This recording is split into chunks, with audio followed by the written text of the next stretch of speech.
This week on the Jock and Nerd podcast, we've got some awesome new Season 2 trailers for The Umbrella Academy on Netflix and The Boys on Amazon, and we continue our journey through the best year in movies, 1999. Geek Boner. As we discuss Being John Malkovich, Magnolia, The Iron Giant, and Office Space, all that and more, all in this edition of the Jock and Nerd Weekly for Thursday, July 9th, 2020.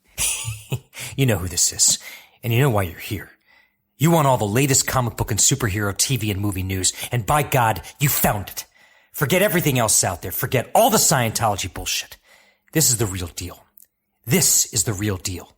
Worship at the feet of the holy trio of geekdom, the Jock and Nerd podcast. Play it. Check. Check one. All right. This is for all you fans out there. Let's give it up. We're jocking, we nerded. We funny, disturbing. We're jocking, we nerded. We spoiler alert. Oh yeah. We're jocking, we nerded. We funny, disturbing. Oh yeah. We're jocking, we nerded. We spoiler alert. What's up, listener? How's it going? Thanks for joining us, and welcome to the Jock and Nerd podcast, where we give you comic book and superhero TV and movie news, reviews, and whatever we choose. Jock and Nerd. My name is Imran. My name's Anthony. He's the Jock. And he's the nerd. And he's America's favorite Felty. In fact, a favorite of several independent wrestlers. It's very bizarre. Of course, it's Rug Boy. What's up, Rugs? I think about me on the face of Mount Rushmore. I think about is it fifth head? The 5 founding fathers? Yeah. The Felty father. There's 4 of them. That's why they were the forefathers, right? Isn't that, Yeah. Is that how that works out? Oh, fuck. No. That's all for a pun, Imran? Yes, that was very, very bad. Boo. Sorry. Yeah. Anthony, Yeah. let me ask you this. It appears the Rona ain't going anywhere for the moment.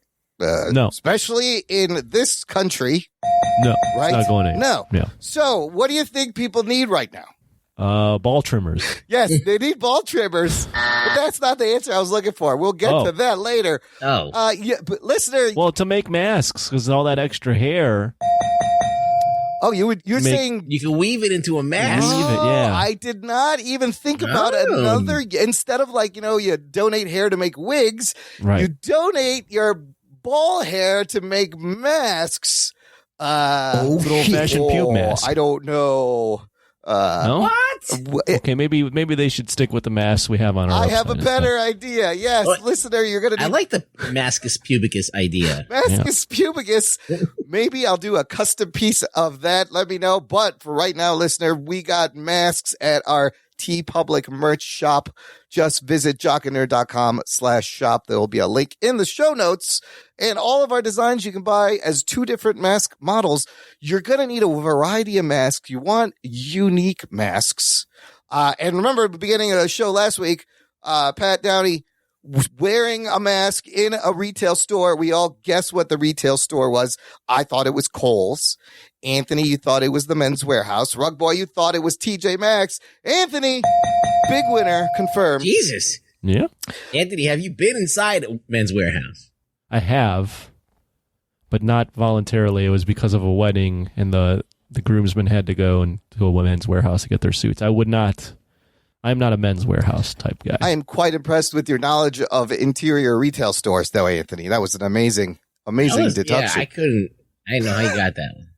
That's got to be work great with the ladies, right, Anthony? Is that something that I thought it was maybe he worked at one, so he knew it so well, or something. I'm like, how did he nail that? I don't even think knowing that that's a Men's Warehouse would get me anywhere with any ladies. No, I mean I know what different stores look like, but I don't know if that helps. Being fashion forward would help, or having some decent fashion. There's a use for that skill somewhere. We'll figure out. You're pretty fashionable. Am I? I don't think so. You haven't seen. You wear your belt up around your nipples. Yeah, so. I'm representing the elderly. I want them to know that I feel I'm with them. I'm their generation. You guys haven't seen my hair though. It's fucking wild because I haven't had a haircut in a while. Like, what is it? Like, are we talking about like Doc from Back to the Future? A little bit. It's all over the place, sticking up and around, and it's just a mess. I can't be seen. Is in it public. white, your hair? The spots, parts of it, in the side, in the back. Are you combing it over? No, I don't need to comb it over yet. No. Anyways, Pat Downey also wanted me to lie. let you know. That's a huge lie. It's not. You have a I huge still bald have, spot. What are you talking about? It's just really I think you thin. should try the Trump thing where you just No, roll it from the back and just pull it all the way forward. Not funny. I don't like that look. It's not a good look. My look is I need to paint in the top of my head just so the glare doesn't bounce off my white ass skin. Pat Downey also wanted me to tell you that he bought a Rug Boy mask. Rugs? Oh. Yes. Oh, shit. I didn't even know there was a Rug Boy mask. What does it look like? So it's got your logo on there. So all the Oh. designs on our store, you can put them on masks. So that means, listener, you can literally buy a Rug Boy t-shirt, Rug Boy mask, and you will have Rug Boy all over your face and chest. Talking nerd. Just like Oh, that. just like Imran. Just like that. Just like me. Here's a funny story. My wife ordered some masks. You know those, the fabric that go all the way around, the stretchy tube kind of masks that you can print things on and they go all the way around your head, right? You've seen those. So she bought a couple of, golden retriever animal prints because we have golden retrievers. Guess what fucking animal print she bought me? This is kind of funny. A panda? Yes. She bought me a panda mask and I put it on and you couldn't tell I was wearing a mask. Oh, shit. It literally, I am a panda. It looked exactly like my facial hair. It's too funny. Damn, I got on the first try. You did. Well done. So shout out for my wife for being funny. I thought that was hilarious. Well done. All right, look, we got a little bit of geek news before we dive back into 1999. Let's get to it. The Jock and Nerd Podcast. 2 new trailers just released. Really fun, exciting, violent for 2 awesome comic book based shows on 2 different streaming platforms. I am talking about The Boys Season 2 trailer from Amazon, and we're going to start with Umbrella Academy Season 2 trailer on Netflix. The first season of this show was so long ago. Does anybody remember how it ended? No. No? I really don't. Did they reset the timeline? I had to go back and refresh and read a recap. I know, Anthony, this is not your favorite show. No, it wasn't my favorite show, and I had forgotten as well, so watching the trailer was very confusing. You know, you could say we forced you to watch the show because, well, we forced you to watch the show. Shit. So remember, this is what happens. It's, if you've never seen the show, this is based on a comic book by Gerard Way and Gabriel Ba about a crazy family of superpowered people, falling somewhere between the X-Men and Doom Patrol. You got like X-Men type power set and Doom Patrol type wackiness. The end of the first season, remember Vanya, who was 7 or 8, she becomes the white violin. She becomes the bad guy, evils out, and they stop her. She kills Pogo, the chimpanzee, and kills a bunch of people. She destroys the Umbrella Academy building. They stop her, but not before a giant beam of energy shoots up into the moon, breaking it apart, causing the pieces to fall to Earth and causing the end of the world, something they were trying to stop for the whole 10 episodes. It's hilarious that they don't stop the end of the world. 7 or 5, the guy who has the time jumping abilities, in the last desperate move as the world is blowing up around them, grabs everyone. They become kids of themselves, which was confusing, and then they time jump away, and that's all we saw. Now, Anthony, what do we find out? Second season, what have you deduced is going to happen? They go back in time again, and things are all weird because they're in a different timeline. Well, they're in 63, and it's appeared that they've also brought the end of the world back through time with them. See, that's how much I cared about this trailer. I already forgot what happened when I watched it. I did watch it. I swear to you. I know. watched it. I believe you. Ruggs, what'd you think of the trailer and this 60s story that I believe is part of the second volume of the comic that's really good? It's called Umbrella Academy Dallas. Everything hinges, I guess, on the assassination of JFK. I thought it was basically what I expected because I did see this. I did not read this. I have it. I just didn't read it. I haven't read it either. So, so I kind of know that it's about that time period and JFK. So I wasn't surprised by that, but I was kind of like surprised how much I forgot about it. Yes. And like, I didn't care. And like, so this has a lot to do to get me back in. Like, I feel like that it's got a lot of work to do to get me to care and to kind of buy into it again. So, I don't know. I'm like not that jazzed about it. I feel like that what I saw on screen was kind of cool, but like at the same time, like I have to give a shit, and the giving a shit is really like not there right now. I mean, I feel you kind of. It did remind me of how much I did kind of enjoy these characters and the weirdness, and you see like Klaus is kind of like I'm wrong. I hope I'm wrong. Well, we'll see. We'll see. Klaus is like a guru. The big dude is a boxer, and you got the Time Commission chasing after them. It looks fun and crazy like the first season, so I'm kind of jazzed. I'll give it a geek boner. Geek boner, floppy jock. It's a floppy jock from Anthony. I feel like do-overs are never fun because you feel like you make so much progress and then you're back to square one again. Well, so again, it seems like the plot is similar to the first season where they again have to stop the end of the world. They have 10 days in 1963.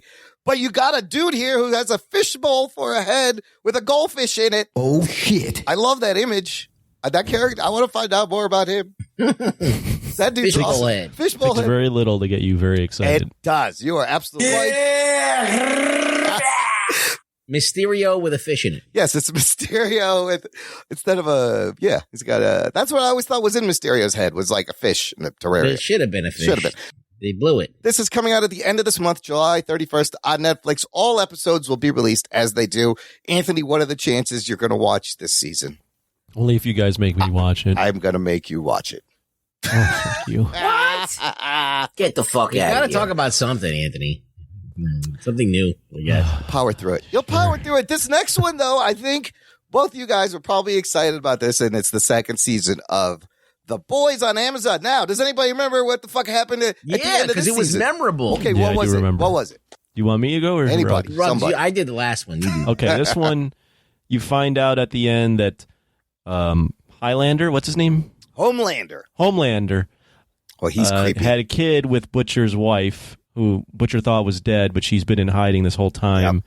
And we also find out that Compound V, which has been given to all these babies to make them into superheroes, has been distributed out in the world to terrorists so that they can militarize these superhumans and get more money. Force the government to let the Right. supers in the military. Also, remember, Homelander kills Elizabeth Shue's character, who was the head of Vought at the time, and he just squishes her eyes, doesn't he? Squishes her head or lasers her eyes. Yeah, He lasers her. Yeah. Fucking, listen, first season, violent, hilarious, disturbing. This Wasn't Elizabeth Shue in Karate Kid? Yeah. yes, she was. Yes. And Leaving Las Vegas, and Adventures in Babysitting, and a bunch of other things. Cool. This trailer, Anthony, what did you think? It's fucking super violent. I loved it. Yeah, I mean, it was more of what you would expect from a show that did the things that it did last season. So I wouldn't say I was crazy jazzed, but I was like, this is exactly in line with what I would expect, and I will definitely watch once it comes out. Ruggs, thoughts on season 2 where There's like 3 trailers, right? Yeah. So there's like the actual proper trailer. Yeah. Then there's like a 3-minute thing of I don't know, remember the name, the snake eyes looking dude. well, that's Black Noir. That's the first 3 minutes of the first episode they release, and it's right. there's like 7 violent deaths in that first 3 minutes. Oh yeah, it's pretty fucking insane. It's And so then violent. It's great. There is the New Girl trailer. Where, That is Stormfront. yeah, so you have like her introduction. You can see that too. So there's a lot, like you can get a little bit of a feel of what's going to happen, and I'm kind of excited, especially that the thing that I'm most excited about is that Homelander is not jazzed that this girl is on the team. And he's like really Starlight. no Stormfront. Stormfront. Yeah, Stormfront looks like the foil to Homelander, and she's got like electricity powers and can fly and shit. I didn't see the Stormfront trailer. I did see the opening with, was that Black Noir? Black she Noir, basically yeah. she basically like shows up with her cell phone on a live stream, kind of like blowing up everybody's spot. And you could see that like she's got the phone up to Homelander, and he's just not going to like this. And he does not like what's going on here, but he's pretending to just be nice, but you could tell that he wants to fucking blow her away right there. She's like Instagram famous in this world. Like, probably has a ton of followers and live streams and everything. I like seeing Homelander still a dick. Like, there's a quick shot of him pushing his son off the roof. I think he's teaching him to fly, and he's just like, "Go on, son." The kid just goes flying off the roof. That's fucking hilarious. It's hilarious. I'm excited for it. I think that I was impressed by the first season. I was like, gonna hate watch it, and then I was like, oh, it's fucking winning me over. I'm like, God damn it, I like this show. Who wrote this again? I forgot. It's not Garth Ennis. It's the other guy. Kripke?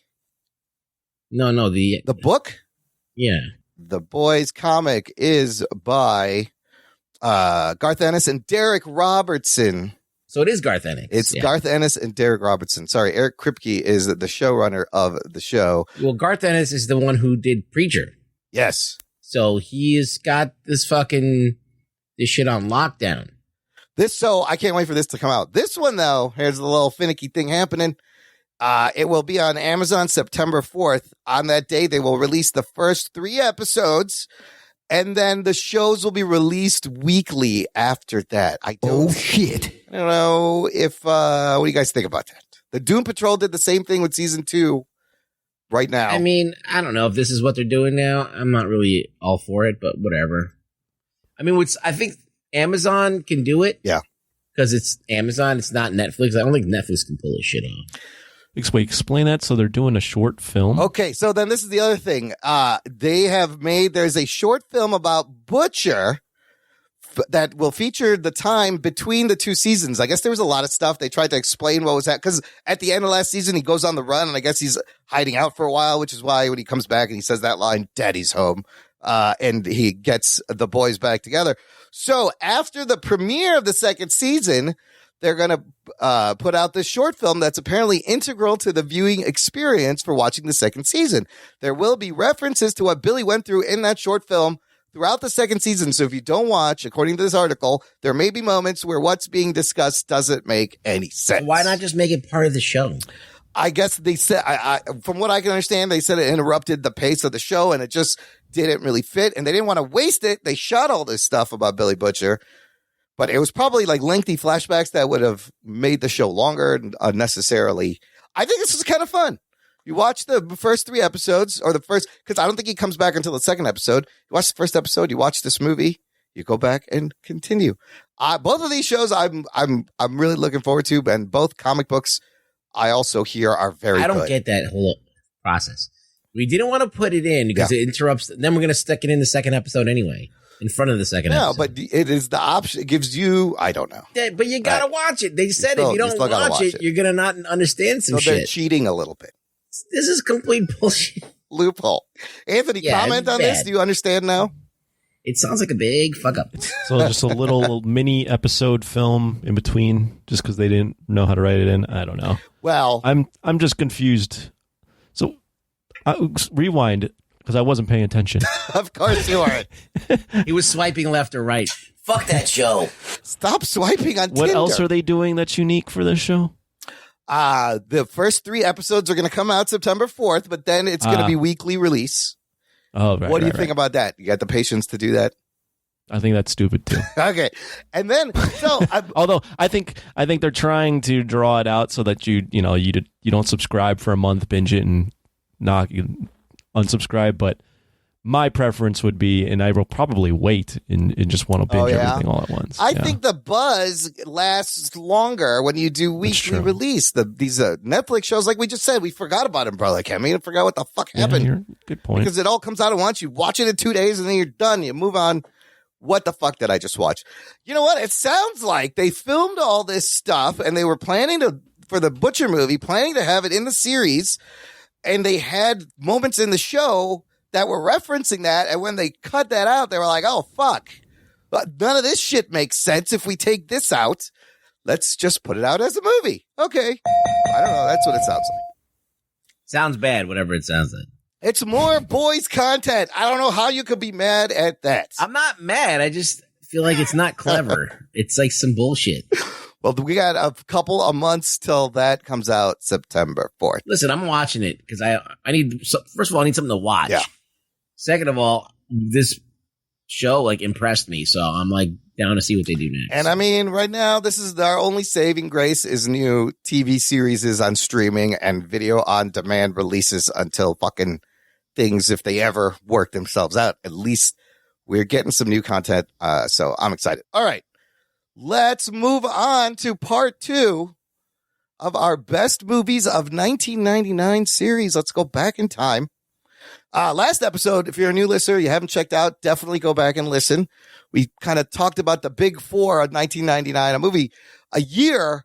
It's quite possibly the greatest year in movies. Last episode was The Sixth Sense, American Beauty, Fight Club, and The Matrix. Top tier, all great movies.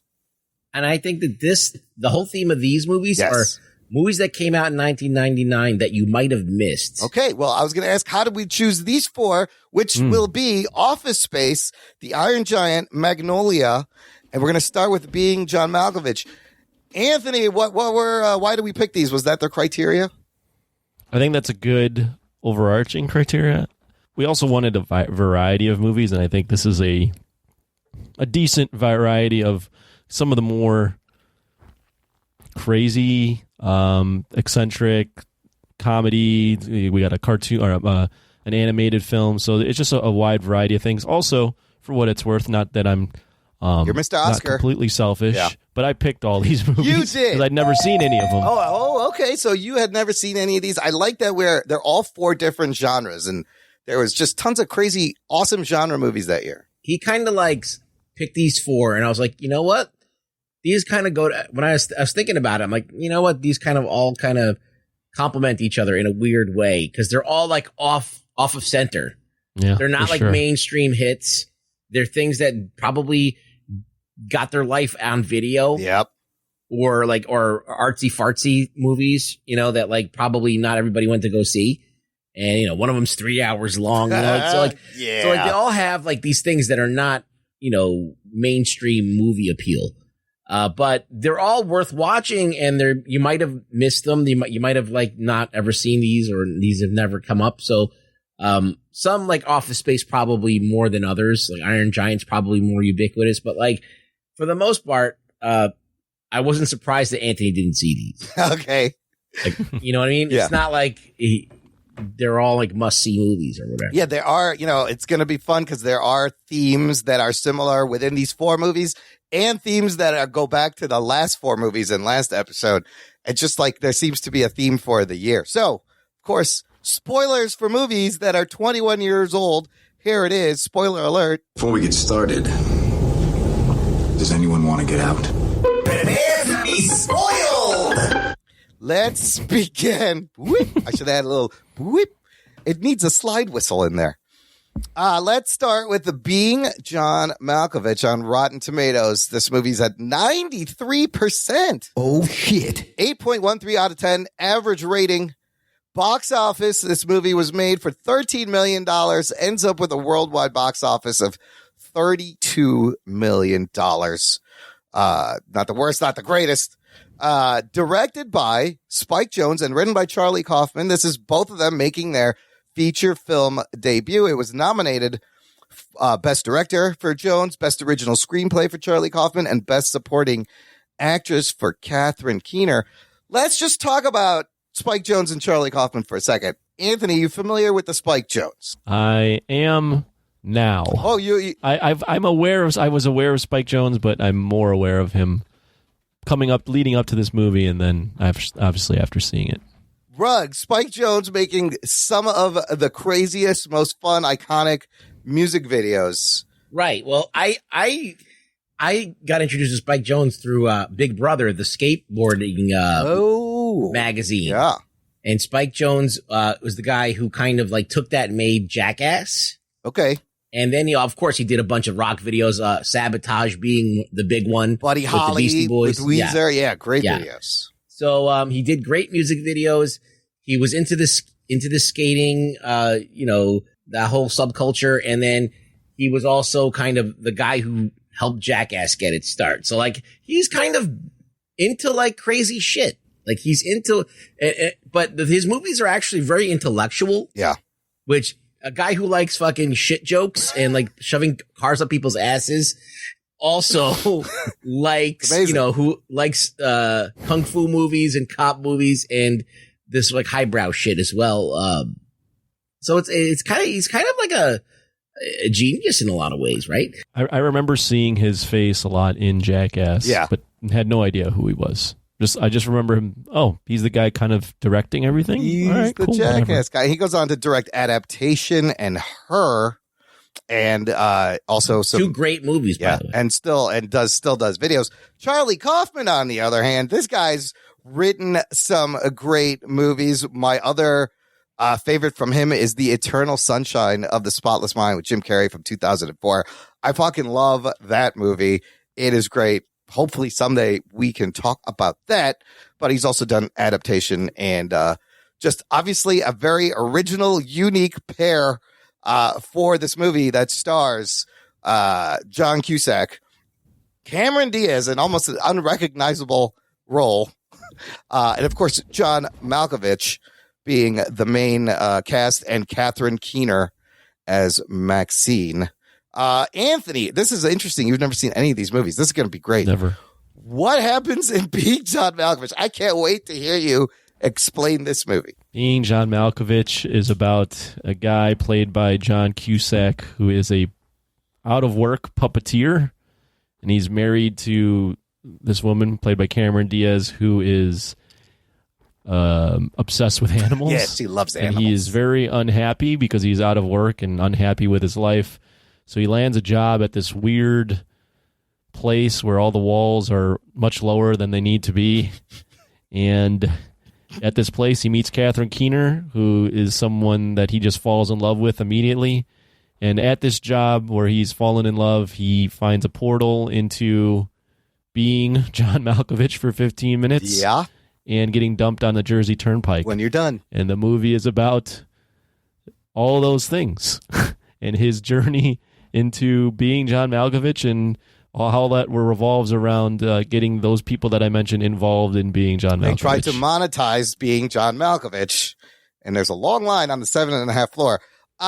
This movie is on the 99 Mindfuck movies list that we posted. We talked about. What did you think, Anthony? This is definitely one of the weirdest movies I've ever seen in my life. Yeah. I'll do the same thing I kind of did last time. So I think this movie, if I had to put this movie as a theme in a word or a phrase, I'd go with escape. So a lot of the people, mainly John Cusack, but also Cameron Diaz, a lot of the older people, even Catherine Keener to an extent, they all want to escape what's going on in their life, and they found this really strange fucking portal to do that, or to enact some of their fantasies or what they want, or find things that they want to discover about themselves. I found the movie to be very weird, very interesting. I found it to be really well written at times and very funny. Some of the lines, especially with the old guy in the 7.5 floor, had me cracking up. So overall, I mean, really fucking strange, but perversely entertaining. Not my favorite film, but more like, oh, cool, interesting. Why am I laughing? It's bizarre. What's going on here? What is this guy going for? Okay, all right. That was basically my reaction the entire movie. I do love how the secretary there just doesn't understand anyone. Can't hear. Yeah. Mr. Juarez thinks, and then the old guy thinks he has a speech impediment because of it. I don't know what you're saying, sir. Oh, fucking hilarious. I haven't seen this movie in years. And did you rewatch it? I rewatched all these movies. There's only one Nice. I had never seen, and I'll tell you that when we get there. I did rewatch it, and I forgot how fucking funny and smart and original and unpredictable and surreal and strange this movie is. Ruggs, what are your thoughts on the Malkovich? Well, when was told I had to rewatch this, I was like, geez, I'm gonna rewatch this fucking weird ass movie again. And I put it in I put it on, and I was laughing. I was getting, I mean, there was parts of it where I was like, I know what's going to happen here. But then there were some things that just truly made me laugh, or some things I thought that was very clever, how they just juxtaposed these things. And then, especially now in this whole like, progressive time that we live in, that there was like this kind of like trans movie going on. Yeah. Subtly in this, not least subtly, but like they kind of did this trans thing. So I think there's a lot of things that were kind of ahead of their time or forward thinking. It's just a crazy thing. I was really on board with this film until the end. And then the end kind of screwed it up when they found out there was a bunch of old people that were going to go into John Malkovich. Right. That kind of ruined it for me. And I remember the first time I saw it, I was like, they fucking blew it right there. I think there was a different original ending. You didn't like that the old people were going into him? Yeah, I thought that was stupid. I thought that was whole. I liked that there was no explanation for it. That no one knew why it was. And it was just something that it was just there. And that you could just maybe one day like be digging in your basement and you'll find a fucking portal to a random portal. Yeah, I'll be Sofia Vergara or something. That's a good point. Because they kind of explain away the mythos by saying every 44 years that we have a chance to live on, and then the kid, the baby that they're gonna have, will be the next one. So they kind of like explain. Yeah, it ruins it. They needed a way. It does. It ruins the whole charm of the movie and the fun. It kind of like they tried to, I don't know, it was some half-baked bullshit. And I'm like, they didn't need to do that. It seemed like he just needed a way to get those three people out of the Malkovich, or because at that point, Craig and it does fall apart at the very end. But I think up until that part where she goes to see the old guy, and Cameron Diaz goes to see the old guy, I think it's working. It was working really well. But what just a fucking original idea and absurdness. I read that Kaufman had two different ideas for scripts that he smashed together. He had an idea for a movie about what if a man loved someone else other than his wife, and then he had an idea for what if I could be John Malkovich for 15 minutes. And he smashes these two together, and it's like the themes that are come up again in all these movies: identity, like you said, escapism, Anthony, but also loneliness, self-loathing, and like you said, Ruggs, love transcending bodies and genders and control. And it's just an amazing absurdist comedy. Well, the one thing I'll say about Ruggs's comment is, I didn't mind the ending as much, but I just didn't get It seemed to me like all those old people were in vessels already. So because that one old guy, the boss of the 7th and a half floor, Lester, he talks about living since like the 1800s or something. Oh yeah. So I just didn't understand how you could fit all of those bodies. It didn't make vessel. sense. Yeah, to me, it just didn't make sense. It wasn't like, oh, that's genius. I'm like, no, that you're really forcing it. But it is hilarious when they check up on him and he's acting like an old person, and Charlie fucking Sheen shows up twice, which is also hilarious. I think the first Charlie Sheen scene cameo is good. Yeah, is fucking amazing. He's trying to talk him down. I'm like having a freak out. She calls you a lot. That's hot, dude. Don't lose that. He's like, that's fucking. Hey, let me know when you're done with her. Fucking Sheen being Sheen. But let's talk about Malkovich. It's a kind of an incredible thing that this movie called Being John Malkovich actually gets John Malkovich to be in the movie, and that he's jabs at himself. Well, John Malkovich is like this actor that he's been in like a couple of movies in memorable parts, but like, I mean, he's like, you can't really name all the movies he's been in. He's been in this one and like Con Air, right? That's the two movies. He was in Space Force just recently. He was in Dangerous Liaisons. That's another Liaisons. And that was it, right? He is great in everything. Yeah. But you don't know what he's in. You can't just name it off the top of your head. Like, what is he in? I just named 3 movies, right? I couldn't think of things that he was in when I was watching this movie, and I was going, interesting. They cast this guy who's maybe not as famous to just do a parody of himself and make fun of himself throughout the movie. He's like a Christopher Walken type guy. He's in a bunch of movies, and he's great in every movie, but he's not like the go-to guy. Like, he's not like a lead actor, right? He's kind of like always a supporting actor. Best known for on IMDb, the first thing is Being John Malkovich. He was in The Line of Fire. He was the assassin with the wooden gun. And then Dangerous Liaisons and Arkansas, which was a small movie, came out. I really enjoyed when he had to play John Cusack as John Malkovich. That was and amazing. Then became a puppeteer 8 months later with the long hair and just being real weird and conducting interviews and then having the life size. I mean, the movie is just so fucking weird, but strangely, I enjoyed it. I mean, the puppets, as a puppet myself, Yes. I was impressed with the puppeteering and all of that stuff. But Hey, they're marionettes. Get the terminology right, or they're going to come after those us. are the fucking highfalutin motherfuckers, and fuck you. Like, I like a hand up my ass. And that right? was largely all real marionette work. Like, the puppets were fucking amazing. Like, the marionette work I'm was virginal. so good. I never get fingered or anything. Yes, no. yes. They don't have Like, it. fuck you, marionettes. Listen, one day we'll have our due, but they have one movie. We have the fucking Muppets. Fuck you, marionettes. Fucking marionettes with your strings and shit. You think you're hot shit? Just because you have more. And then one of them was like somebody in a costume. What? Yeah, there Right? was I one remember. of them, but most of The it. ballet. I was watching, you fuck. I know. I mean, he had him do somersaults with the fucking strings on. I was like, no, but some of it was some of it was a little, but most of it was really impressive marionette movement, and I appreciated that. You don't really see that a lot. But wait, back to Malkovich. First of all, him playing Cusack, like you said, is amazing. Him doing the dance in a towel is fucking amazing. When he goes into his own head is my favorite parts of the movie. Malkovich. And it's so disturbing. It's a hot girl body, and you got John Malkovich's head on top of it. Everybody is Malkovich. Unbelievably original and creative and bizarre. I love it. I loved it.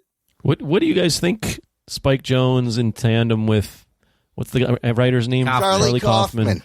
Like, what do you think they were going for here? I think that they were trying to be super clever. All right. Because Malkovich is like a cinephile's like guy, character actor. You know what I mean? Yeah. So like, okay, we're going to use this guy that we all know the cinephiles really like. So we're going to kind of poke fun at this, but at the same time, we're going to kind of do all this clever shit and have all these themes that you wouldn't see a movie about a girl being in love with another girl, and wanting to be a man. That's like all this weird shit. Like he fucking at one point puts his girlfriend in a cage with a monkey. That got a little weird. Right? He like shoved her and then he it was threw like her a weird. and There's taped her some in the weird cage. dark shit in this movie. It does. It gets dark, and it came out. It surprises you that moment. They take a jab at New Jersey. Of course, they do it all. Of course. Kaufman said that he always had Malkovich in mind for this, that it wouldn't have worked with anyone else. So it's really like they're trying to be clever. I also think they're playing with surrealism, absurdist comedy, this kind of made surrealism mainstream in movies. It reminds me of like how Beck's songs are just random and surreal and silly. Like that thing was popular at the same time. I love this absurd surrealist. And actually, Ruggs, I agree. Like, I wish they didn't explain it at the end. Now that I think about it. Yeah, I think that ruins the end of the movie. I think that they had it chugging along. They were fucking smarter than everybody in the room. Yeah. And then they just kind of end on like this subpar, half-baked idea that we're just supposed to be like, oh, you're not that smart now. Like that wasn't that brilliant of an ending. But ending things is hard. Yeah. Also, I found interesting, you notice, it's like a 4-way love story, but Maxine didn't ever actually want to go into Malkovich. She enjoyed Malkovich when either Craig someone else controlled or Lot was in there. I thought that was a very weird fetish. Right? It's a well. very specific weird fetish. Can I call you Lot? Call me Lot. He's like, that's a keeper, dude. That's hot. What are you gotta keep that girl. Good stuff. Again, I still really enjoyed this movie on a second watch. I thought it was pretty fun. Yeah. Until the end. Yeah. It's a great example of the originality that. Yeah, definitely very original and very, very strange. It definitely belongs on the mindfuck. Yes, movies. it does. Definitely belongs on the list because my friend told me and I didn't do it. Yeah. Because I don't smoke all that often. But he's like, you definitely should light one up and just watch this. Now, what is it about the ceilings being low? You ever notice that, like not John Malkovich, but John Cusack is always walking that way anyway? He's always hunched over. That's his character. He's like, he's like the perfect guy to go work there because he already walks like. He's a really fast filer too, nimble fingers. And the reason why they made the low ceilings was it was like the oppressiveness of an office job, and how it just crushes down upon you, and they just wanted to kind of amp that up by making the ceilings low, but then make an absurd thing. Yeah. So you're kind of not thinking about the oppressiveness of it, and you're just thinking how weird it is. That's a similar theme in another movie we're going to talk about. Yeah, and then the story that it was made to accommodate little people in like the 1800s is fucking hilarious. Yeah. So funny. They're just making shit up, but yeah, 7.5 floor. What does he say? If I was 80 years old, I'd box your ears away. Like, how old are you? I'm 105. If I could just insert my penis into her.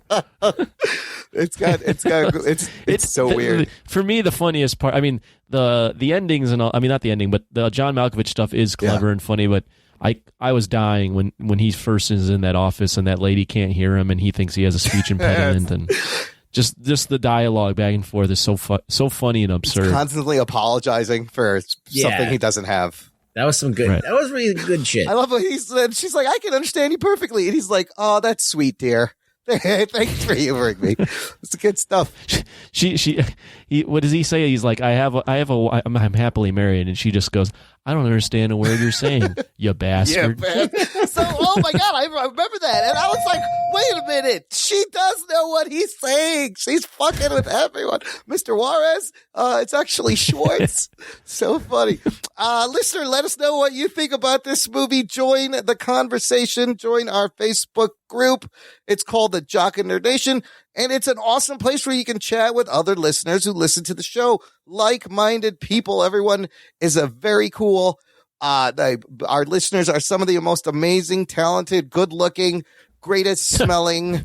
You like how I laughed at that. I couldn't even hide the laugh at the good-looking. Shut up, comment. Anthony. I'm trying to do a thing. They're all great. They are and very handsome. I mean, Jordan Wall. Come on. Right. Jock and Nerd Nation on Facebook. Let's move on to our second movie from 1999. This one is Magnolia. On Rotten Tomatoes, 83%. It gets a 7.48 out of 10 on the average rating. This one's made for $37 million, walks away with the worldwide box office of only $48 million. This was written and directed by Paul Thomas Anderson, written when he was 28. This isn't his first movie, right? You know, he did Boogie Nights. Paul Thomas Anderson coming off of Boogie Nights. This movie has an impressive cast list, and it's because it's fucking over 3 hours long. Oh, shit. It's a long movie. Featuring Tom Cruise, who also does Eyed Wide Shut the same year. Jesus. Yeah. Jason Robards, Julianne Moore, William H. Macy, Felicity Huffman, the late Philip Seymour Hoffman, John C. Reilly, Patton Oswalt, Clark Gregg's in this, Philip Baker Hall, Thomas Jane, Alfred Molina, Luis Guzman. And I didn't even mention some of the lead characters. Thomas Jane was in this? Thomas Jane has a brief cameo. Oh. And who plays... Oh my God, there's so many people in this movie. Anyway, it's Anthony. And I'll swing it back to you. First time watching this long ass movie. First time, yeah. What happens in Magnolia? And try to be brief. It's going to be hard. It's a long movie. This is about how in life there are these things called coincidences that might not be coincidences. Or are they? And there's just a series of people in this movie that this is going great, are dealing with grief or dealing with pressure or trying to figure out who they are or have some sort of abuse. It's just there's like 5 or 6 different situations. One being a kid who is on a game show who's being pressured by his dad. Then you have a grown up who is in that same position. We have a guy that his father left him, and he's now a coach in how to pick up chicks. And then you have another man that's dying, and his wife that's much younger than him that's dealing with it. And then you have another guy that's the host of a game show who's sick, and then his daughter who's been something's happened with her dad, and it's making her a drug addict. And then you have a policeman who's kind of patrolling and has some issues with his manhood and being a policeman. So yeah, it's kind of confusing. It's a movie that you have to kind of watch because it's 6 or 7 storylines that are interweaving together. It all takes place in one day. I was going to say, it all happens in one day. San Fernando Valley, 12 characters. And how they're all related through coincidence. Kind of a jigsaw puzzle of a movie. Opening with that kind of documentary scene talking about strange coincidences, things happening, that these things just happen. Are they coincidences? What did you think, Magnolia? Anthony, and I will say this, I know what you're going to say because I checked out your Letterboxd rating. Oh, fuck. I like that you put up the list of best 99 movies, guys. Follow Anthony the Jock on Letterboxd. I did. I ranked all the new 99 movies that I've seen and put it on Letterboxd. What did I think of this movie? Ah, man, this is a very long, pretentious movie, in my opinion. Oh, shit. I really wanted to like it. There are points that I like. I like Tom Cruise's little storyline. He's fantastic. Frank Mackey is amazing. Yeah, that's a good storyline. I like the kid actor. Jeremy Blackman. I like the kid acting, like the little storyline he had, and I like John C. Reilly in a role that isn't straight comedy. But overall, this movie is also on the 99 movies that are my is it? By the way. It's on the my fuck list? Huh. Stop. Yeah, I mean, it's the movie breaks into a musical in the middle and then has raining frogs at the end. Yeah. This is a strange, pretentious, overly long movie that, for the most part, it has a lot of deep themes, but it's just not that entertaining. It's so fucking long and so pretentious. It's sprawling reminded me kind of Los Angeles, how it's just sprawling city of a city of suburbs, you know. It reminded me of kind of like Crash. Yeah. Before Crash, in terms of the interweaving storylines and the coincidences that maybe aren't coincidences, but I don't know. I found Crash to be a more fun movie than this. This is not a fun movie. No, it's not a fun movie. And it's not for everyone. So I'm not surprised that you had that reaction. It's kind of a challenging movie. And it all culminates in a biblical raining of frogs, which is so bizarre and weird. And you're like, what the fuck is going on? But I kind of like no one that. ever addresses it, by the way. Well, Stanley, the kid is the only one who's like, these things happen. He's the only one who's not surprised. Everyone is surprised, but Stanley's like, this is stuff that happens. Ruggs, what are your thoughts on the Magnolia overall? I saw this when it came out, and it was like a butt breaker. And I was like, when is this movie gonna be fucking over? And I was like, maybe I'll like it better once I'm watching it in the comfort of my own basement. And so I never went and tried to watch it again for obvious reasons. Then I watched it for this, and I was haunted by it. Yeah. I was very haunted by it because it is not a fun movie, and it is fucking overly long. It doesn't have to be this long. But I do think it deals with regret. Yes. And it makes you think about the darkness of your own life. Absolutely. And that all of these people are broken and fucked up because of their parents. Yeah. Sins of the parents. Absolutely. And how they get passed on. And, but there is a little bit of hope in it. Yeah. Because there's a budding love that's going to go end in disaster. You know it. But like, I don't know. I feel like that it really was like kind of this movie that illuminates the despair that probably always happens in LA. Yeah. You know, with wanting fame and, you know, doing all this stuff and having like a TV show or whatever, different pressures to try and be somebody or trying to forget your past or trying to deal with it in some way. Some people, like Tom Cruise's character, chooses to kind of like rewrite his past and reinvent himself. I don't know why he hates women so much. It'd been nice to know that in the fucking long ass movie like that. Wouldn't it made more sense if he hated men, since it was men who kind of fucked him up? Yeah. His dad specifically. Yeah, but maybe, I don't know. I really don't know why he chose to be an asshole like his dad, I guess. His dad was an asshole to women, so maybe he tried to justify saying, well, that's the only way you can be with women, so that's what I'm going to do. So yeah, so there is a lot of weird shit in this movie, and I was haunted by it. I wish they would have resolved the whole worm thing. Oh, there's some extra. Yeah, there's the kid's rapping about the worm, and there's a character called the Worm, and I think there was some It's extra Orlando shit. Jones Yeah. plays him. Yeah. And you never see him on screen, Oh or my they God. never resolve that. He's also in another movie we're going to talk about. Yeah. I think that probably got cut. I mean, it's fucking 3 hours long, which it does draw you in right at the beginning. And this is only the second time I watched this movie. What did you think of this? I had seen this when it first came out, and it's kind of a movie that you just need to watch once, really, or give it a lot of time in between. Watching it again, I found it, super ambitious by PTA and kind of compelling and fascinating, personal, emotional. And yes, Ruggs, same thing. It brought up all these thoughts of regret and bitterness. And wanting forgiveness and reconciliation. So it brings things out of you, and sadness and loss. But it's not a feel good movie. It is not It's a feel bad movie. Yes, it is. Well, let me jump in. I forgot to say what I thought the theme was. So you guys have touched on it already, but I wrote down consequences / reconciliation of the past. And there's some people in this movie that reconcile the past and move forward, like maybe the girl with the daughter of the game show host, the guy that's abusing the game show host, and she moves on, and is able to get over her addiction potentially with this cop.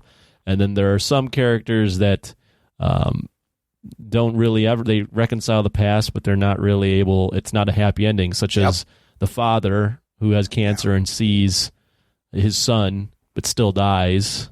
So I mean, there is some very gripping stuff, and at times I was like, oh yeah, I'm on board now. I like the emotion. This is definitely hitting in places I can relate to some of this stuff. But yeah, even I think Paul Thomas Anderson, there's a quote where he was like, looking back on this movie, what would you have changed? He's like, I would have made it 20 minutes less. At least, like there was way too much. I mean, there's brilliant stuff in here, but the thing is, why do you want to ruin it by fucking overdoing it? I don't understand. It's like he's just jerking himself off at a certain point, and I'm like, dude, you're hitting a home run here with setting the story up and having all these characters intertwined. You don't need the frogs. You don't need this other stuff. You don't need any of this. Well, they do the Amy Mann lip sync, which also can take you out of the movie. It's a little strange, but it's artsy. And then the fucking frogs come down. You don't need that either. It doesn't make the movie better. That's not like my favorite part of the movie. That may be some idiot's part of the movie, favorite part of the movie. Listen, I would take 20 more minutes of Respect the Cock from Tom Cruise. You know what I'm saying? Oh, shit. I would have liked to know a little bit more about why he hated women. Yeah. That's something I was really kind of like, oh, they left that on the table. They don't even talk about that at all. And he's in the middle of getting an interview. Yes. And that's the perfect time for them to get into that. But they didn't. But I like that it was one night and it all happens over one night. And random connections. And I really think that having that worm guy, the opening of the movie, be just left dangling. I think that sucks. So I feel like it had the potential to be like a 9, but it missed it by a lot, and that's probably why it's like maybe like a 6.5 or a 7 at best. I have one. So that beginning, the start of the movie, there's these odd coincidences that happen. Very odd. I didn't feel like the coincidences were as odd at the end of this movie, other than the frog thing. I didn't really. I don't know. I couldn't tie it together that all these things were all coincidences that happened. And for me personally, to have all these things happen in the same day and everyone be tied together, it just didn't seem to ring true for me that everything could tie together and they would all have basically a day of reckoning on this day. Is it fate? Is it destiny? Was it not? Was this supposed to happen? Do you think John C. Reilly knew she was a cokehead? I keep having that question in my head. Like, what, can't you figure out? Is he that oblivious? I mean, he did drop his gun. I don't know. I think that he probably did know. I like that character is the only character in there that's just showing her boobs all the time for no reason. Yes, nobody cares about her. She's just in the shower, boobs, getting banged, boobs. Just showing her boobs. Just I don't know why. It has nothing to do with anything. It's just they just want to show her boobs. Thank you. Yeah. I wasn't mad. There's some fun facts about this movie, like that opening scene where they talk about the hanging coincidence. He actually filmed that using an actual 1911 crank camera. And the frogs are reference to the biblical plague from Exodus 8:2, which they show in the movie, but there's a lot of 8s and 2s in the movie on the set of the game show. And apparently Paul Thomas Anderson was an assistant for the television game show Quiz Kid Challenge. I did enjoy the long takes of in the buildings and the camera swinging around and you're following a different character. Kind of reminded me of a Robert Altman movie or Quentin Tarantino. I think, again, you got to credit Tarantino for breaking up the narrative storytelling in different pieces. This is clearly inspired by that. And a lot of other guys do this, maybe a little tighter and more focused. It's a better execution, but, we've seen this in other, and I love movies that do this, which is kind of. Yeah, well, he brought it back. It might have been done before Quentin Tarantino, but he's the one who brought it to in that decade anyways, an epic level where everybody now knew about it, so it's like it wasn't something that was done very often. Yeah, this movie has got some great cinematography, no doubt. It's got some great camera work and great direction, great acting. Like you see Tom Cruise break down, so good. And I think he did that off script. Oh, really? Yeah, and so there is stuff that's cool. Macy's great and Felicity Huffman, and it's kind of ironic that the both of them had been in the news recently for a scandal. Of course, they're married, aren't they? Yeah, they are husband and wife. But the cast is basically like a Coen Brothers cast. Yeah. A lot of these people have been in Fargo. A lot of people have been in other movies. So it feels like they took like Coen Brothers and then a little Tarantino, Scorsese, and Robert Altman and kind of threw it all together. And this is what we got. Paul Thomas Anderson's a good director. So he kind of just let this one get away from him a little bit. It was just a little bit unruly, but I do think it's still powerful. Like, even though it's fucked up and like a little too long and like has a lot of stuff that doesn't need to be in there. Yeah. I think that what works well. It's clearly personal and you see the emotional stuff from him, but it can be looked at as a little overindulgent. There's some great poetic dialogue. Yeah. There is some like really good writing in there. So I don't want to just shit on it without at least pointing out the good stuff in there. And there is a lot of good stuff. Absolutely. So, I think I mentioned earlier, but Tom Cruise's character, I wish he was more in it. Yeah. Because he was just so good. He was very good. His transformation, although we don't know why he hates women, but his transformation from this chauvinistic guy to at the end, just the scene where he's just shaking with anger as he's crying next to his dad is very powerful. There just wasn't, for me, there wasn't enough enthralling storylines between all the diverse storylines to make me all that interested. And I think a lot of that's because the movie's just too damn long. There were too many men that are bad and not enough women that were bad. Oh, you need more bad women? It's just like all about bad fathers. Yeah, shitty fathers. Yeah. I'm like, okay, let's spread it around a little bit. They all cheat. They're all bad fathers. The only bad woman really is Julianne Moore. Oh, yeah. Because she admits she marries into But then she's wealth. like, I love him. She admits it, and she's like, now I actually love him. And she wants out of the will. Right. Yeah, she didn't want to take the money, so she was trying.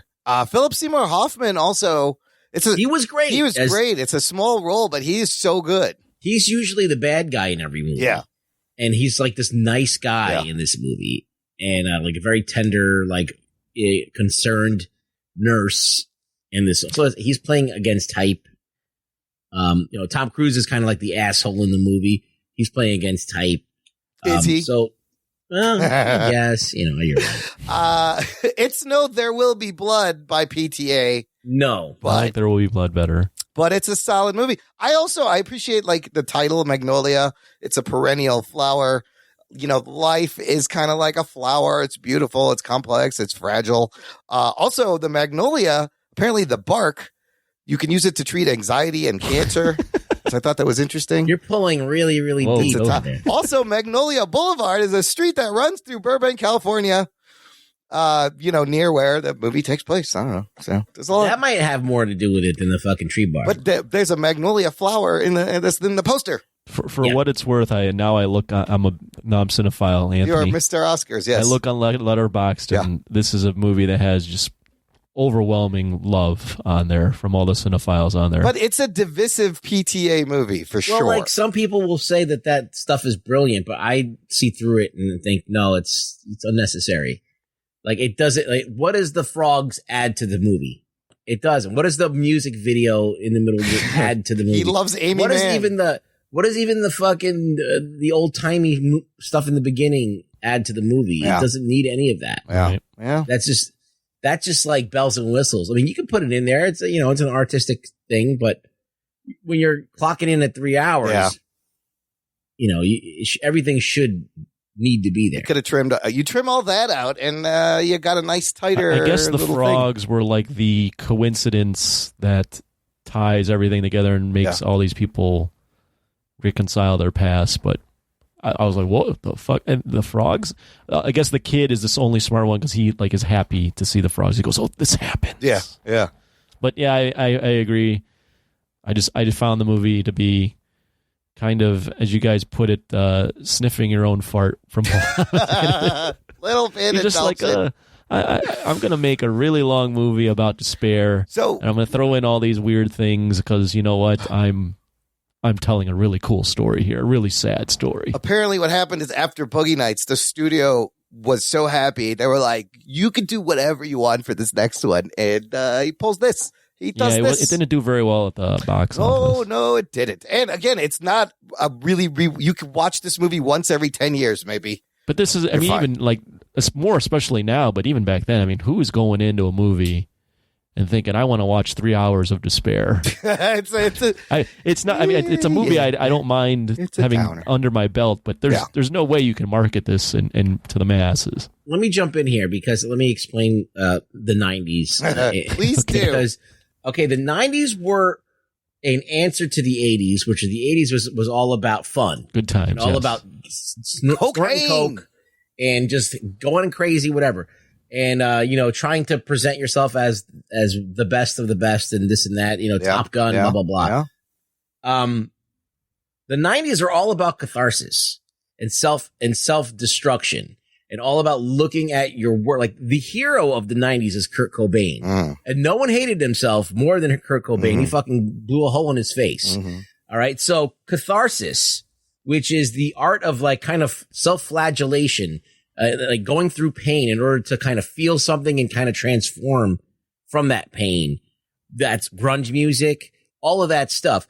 And that's where all of these movies kind of have that darkness.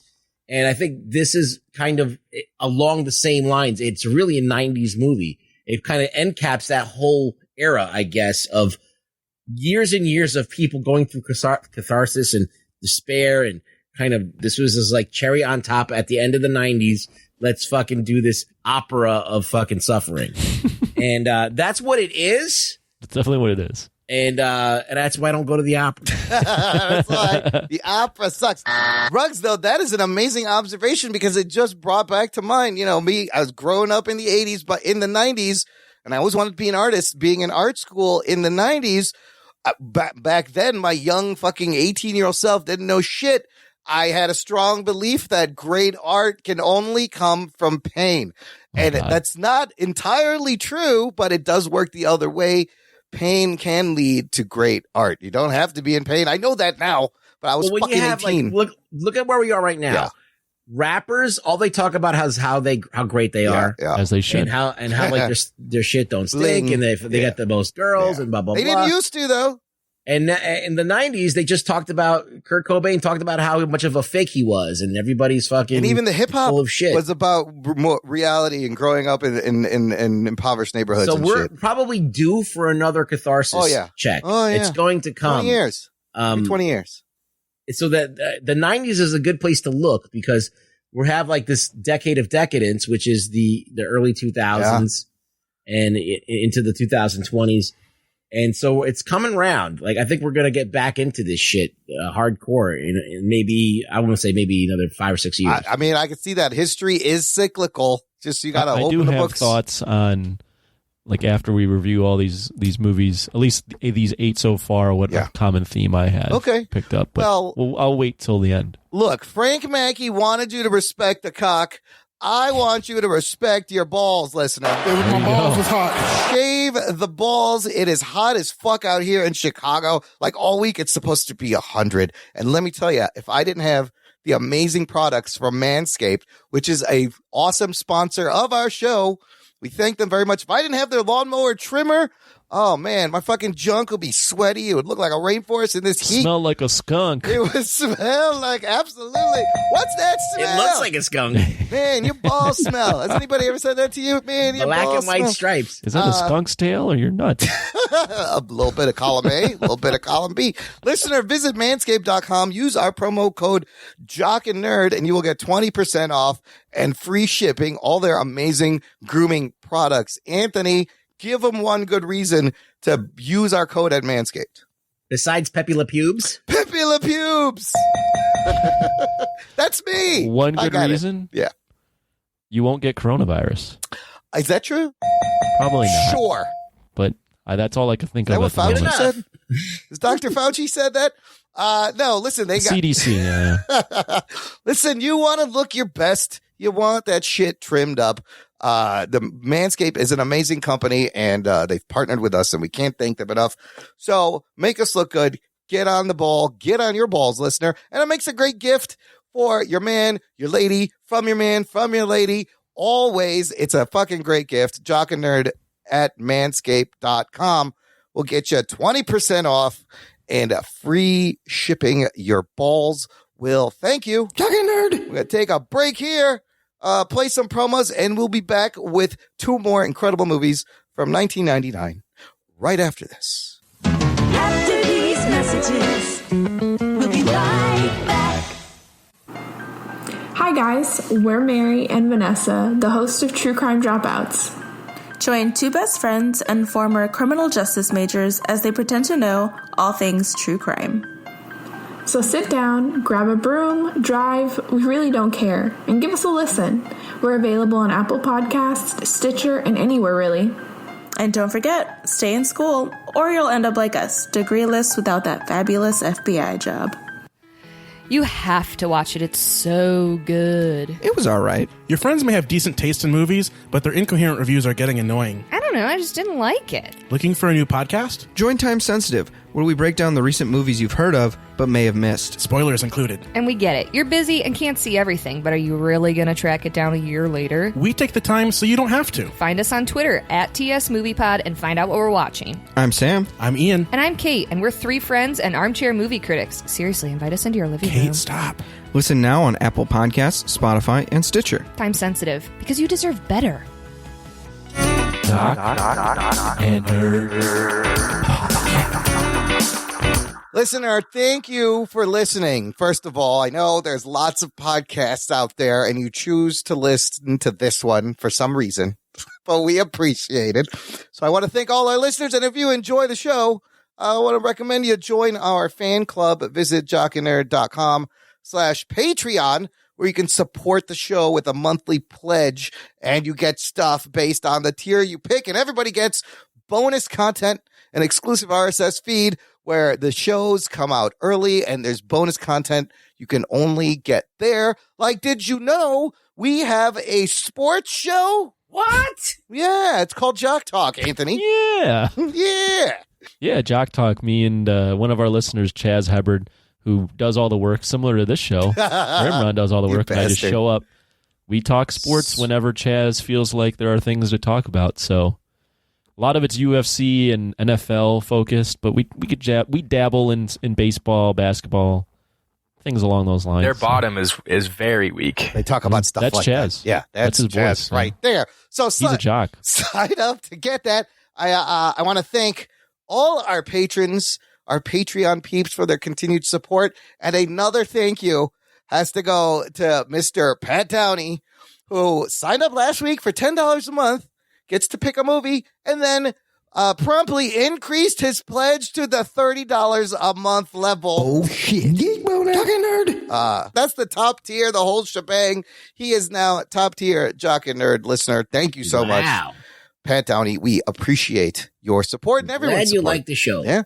We keep people busy at their jobs and in their lives and in their routines. Yeah, we do this for you. Do it for you, not for us. And we're glad you're digging it. Join the fan club, jockandnerd.com/Patreon. Okay, back to 1999. We are going to move on to the animated classic, The Iron Giant. Or is it pronounced The Iron Giant? How do you say that? The Imran Giant. The Imran Giant. On Rotten Tomatoes. That would be a great film. Somebody get the animatics for that started. We'll put it into production. We'll use Patreon money. The Imran Giant, Rotten Tomatoes, 96%. Whoa. On this one, 8.21 out of 10 average rating. This movie was made for $70 million and ends up with a worldwide box office of $23 million. What? Here's what happened. Nobody went to see this. Well, terrible marketing from what I read. Yes, here's what happened. Warner Brothers fucked up big time. They had just gotten burned by their last animated feature, which was Quest for Camelot. And they fucked the marketing on this movie. They neglected to make any kind of strategy, any kind of plan. You know, they could have lined up cereals, fast food tie-ins. There was a Burger King deal. They didn't go through with it. They only made one fucking teaser poster. There's only one poster. And they what they did that year was they spent all their marketing money on the Wild Wild West. That's a big fuck up right there. We all know how that went. Terrible. With the Will Smith. But the movie ended up... Great song, though, with Cisco. Yes. That's Will Smith and Cisco in that one? Is it Cisco? It might be Casey and JoJo. I don't remember now. Never Were mind. there thongs? Oh, no, that's a different song. Thong. It's getting hot Will in here. Smith wouldn't be in a thong song. It's Nelly? No, I'm confused. No. So the movie ends up gaining an amazing cult following. When it was time to put it out on DVD, they had a huge marketing push, spent a lot of money. And then in 2000, the rights were sold to Cartoon Network. Cartoon Network in the 2000s would play the movie at a 24-hour marathon during 4th of July and Thanksgiving, growing awareness and making this a classic movie for many, many people. This movie directed by Brad Bird, his directorial debut. He goes on to have a 2-time Oscar-winning career with Pixar. Screenplay also by Brad Bird and Tim McCandless. This is based on a 1968 British novel called The Iron Man by Ted Hughes. So he changed a lot because in the novel it takes place in Britain in 1968. He moves this to America to the 50s. So largely it becomes original. It's just loosely based on this novel featuring the voice talents of Jennifer Aniston, Harry Connick Jr., Vin Diesel, pulling a Groot way before Groot is amazing as the voice of the Iron Giant.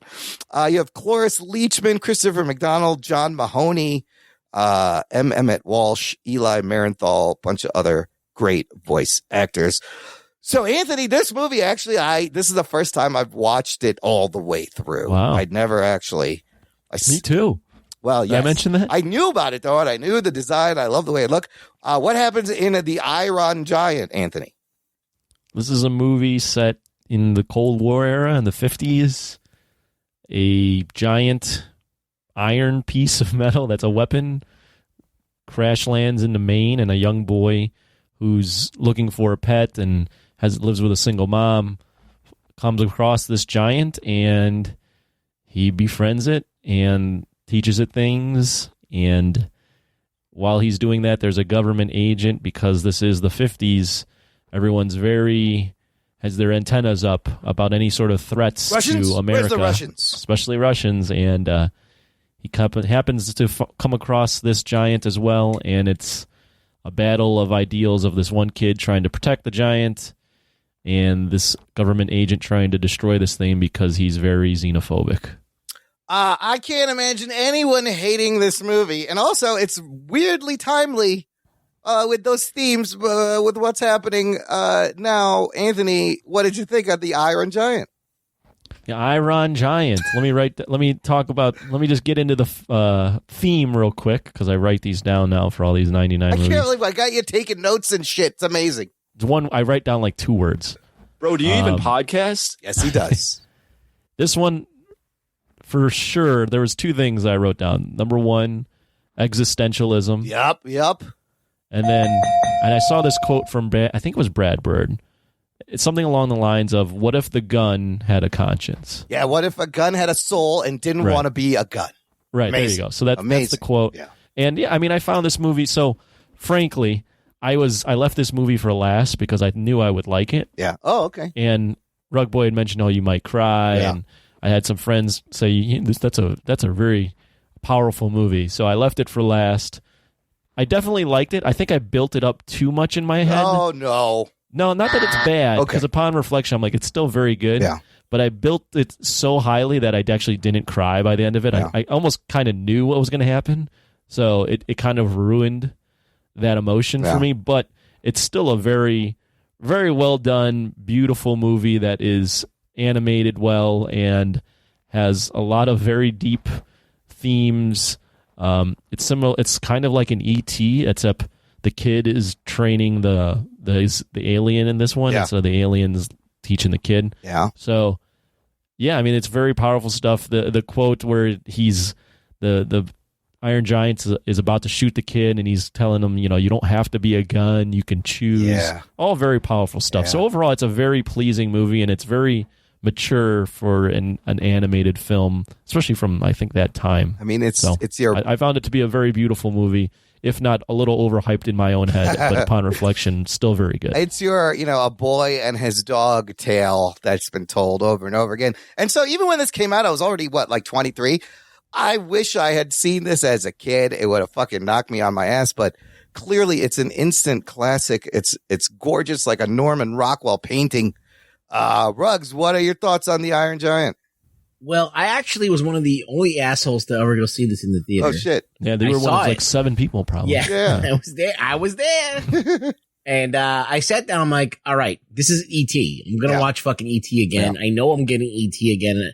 I just knew, because the writing's on the wall. All right, Iron Giant kid, it's E.T. I mean, it really is. But as Anthony said, it's flipped a little bit. It's the boy teaching the Iron Giant stuff about life. And, but I fucking love this more than E.T. I do. Wow. And even though E.T. has got some great scenes in it, I think overall, this is so much more interesting to me in a lot of ways because of it ties into Superman. Yes, it's a strong got Superman a comic parallel. book tie. It ties into beatniks and counterculturism and whatever. It ties into fucking all of these touchstones. It's all part of my life. Norman Rockwell. All of these things are really directed to me. And it just everything about it was just so well done. The animation, just the way it's animated, gorgeous. Is they put the Iron Giant, which 3D, into a 2D world, and it works. It's instantly spellbinding. I think that kids will love this movie. I think that parents can watch it with their kids and not feel insulted by their intelligence. Yeah. It's you can watch a lot of movies with kiddie movies. As an adult and be like, oh, this is not for me. This is for fucking little kids. I'm not watching this bullshit. I will fucking watch this any day of the week. Absolutely. Because it's not insulting. It doesn't hold your hand with anything. Then it introduces things. There's a deer death, and the giant's reaction to it is the giant's reaction when Dean is yelling at him because he shot at him. Yeah. The fact that he feels like he doesn't know what the fuck just happened. And he runs away. And he's wicking it. It's powerful. Yeah. That's great acting for animation, So, this movie is just done perfectly. It is. I was going to say, it's almost a perfect fucking movie in terms of pacing and content and story and narrative. They could have gotten into somehow introduced, I don't know if it would have ruined the movie, where the Iron Giant came from. And all that stuff, they leave all that into a mystery. It doesn't matter, though. It doesn't really matter. No, it doesn't. But I wish I would have known a little bit more about it. But like, but at least I want to know more. It's not like I don't give a shit, So I do love this movie. I think it's really solid. I don't know if it's a perfect movie, but it's pretty fucking very close. close. It's top notch animation. I love. Like, what would you change about this film, Anthony?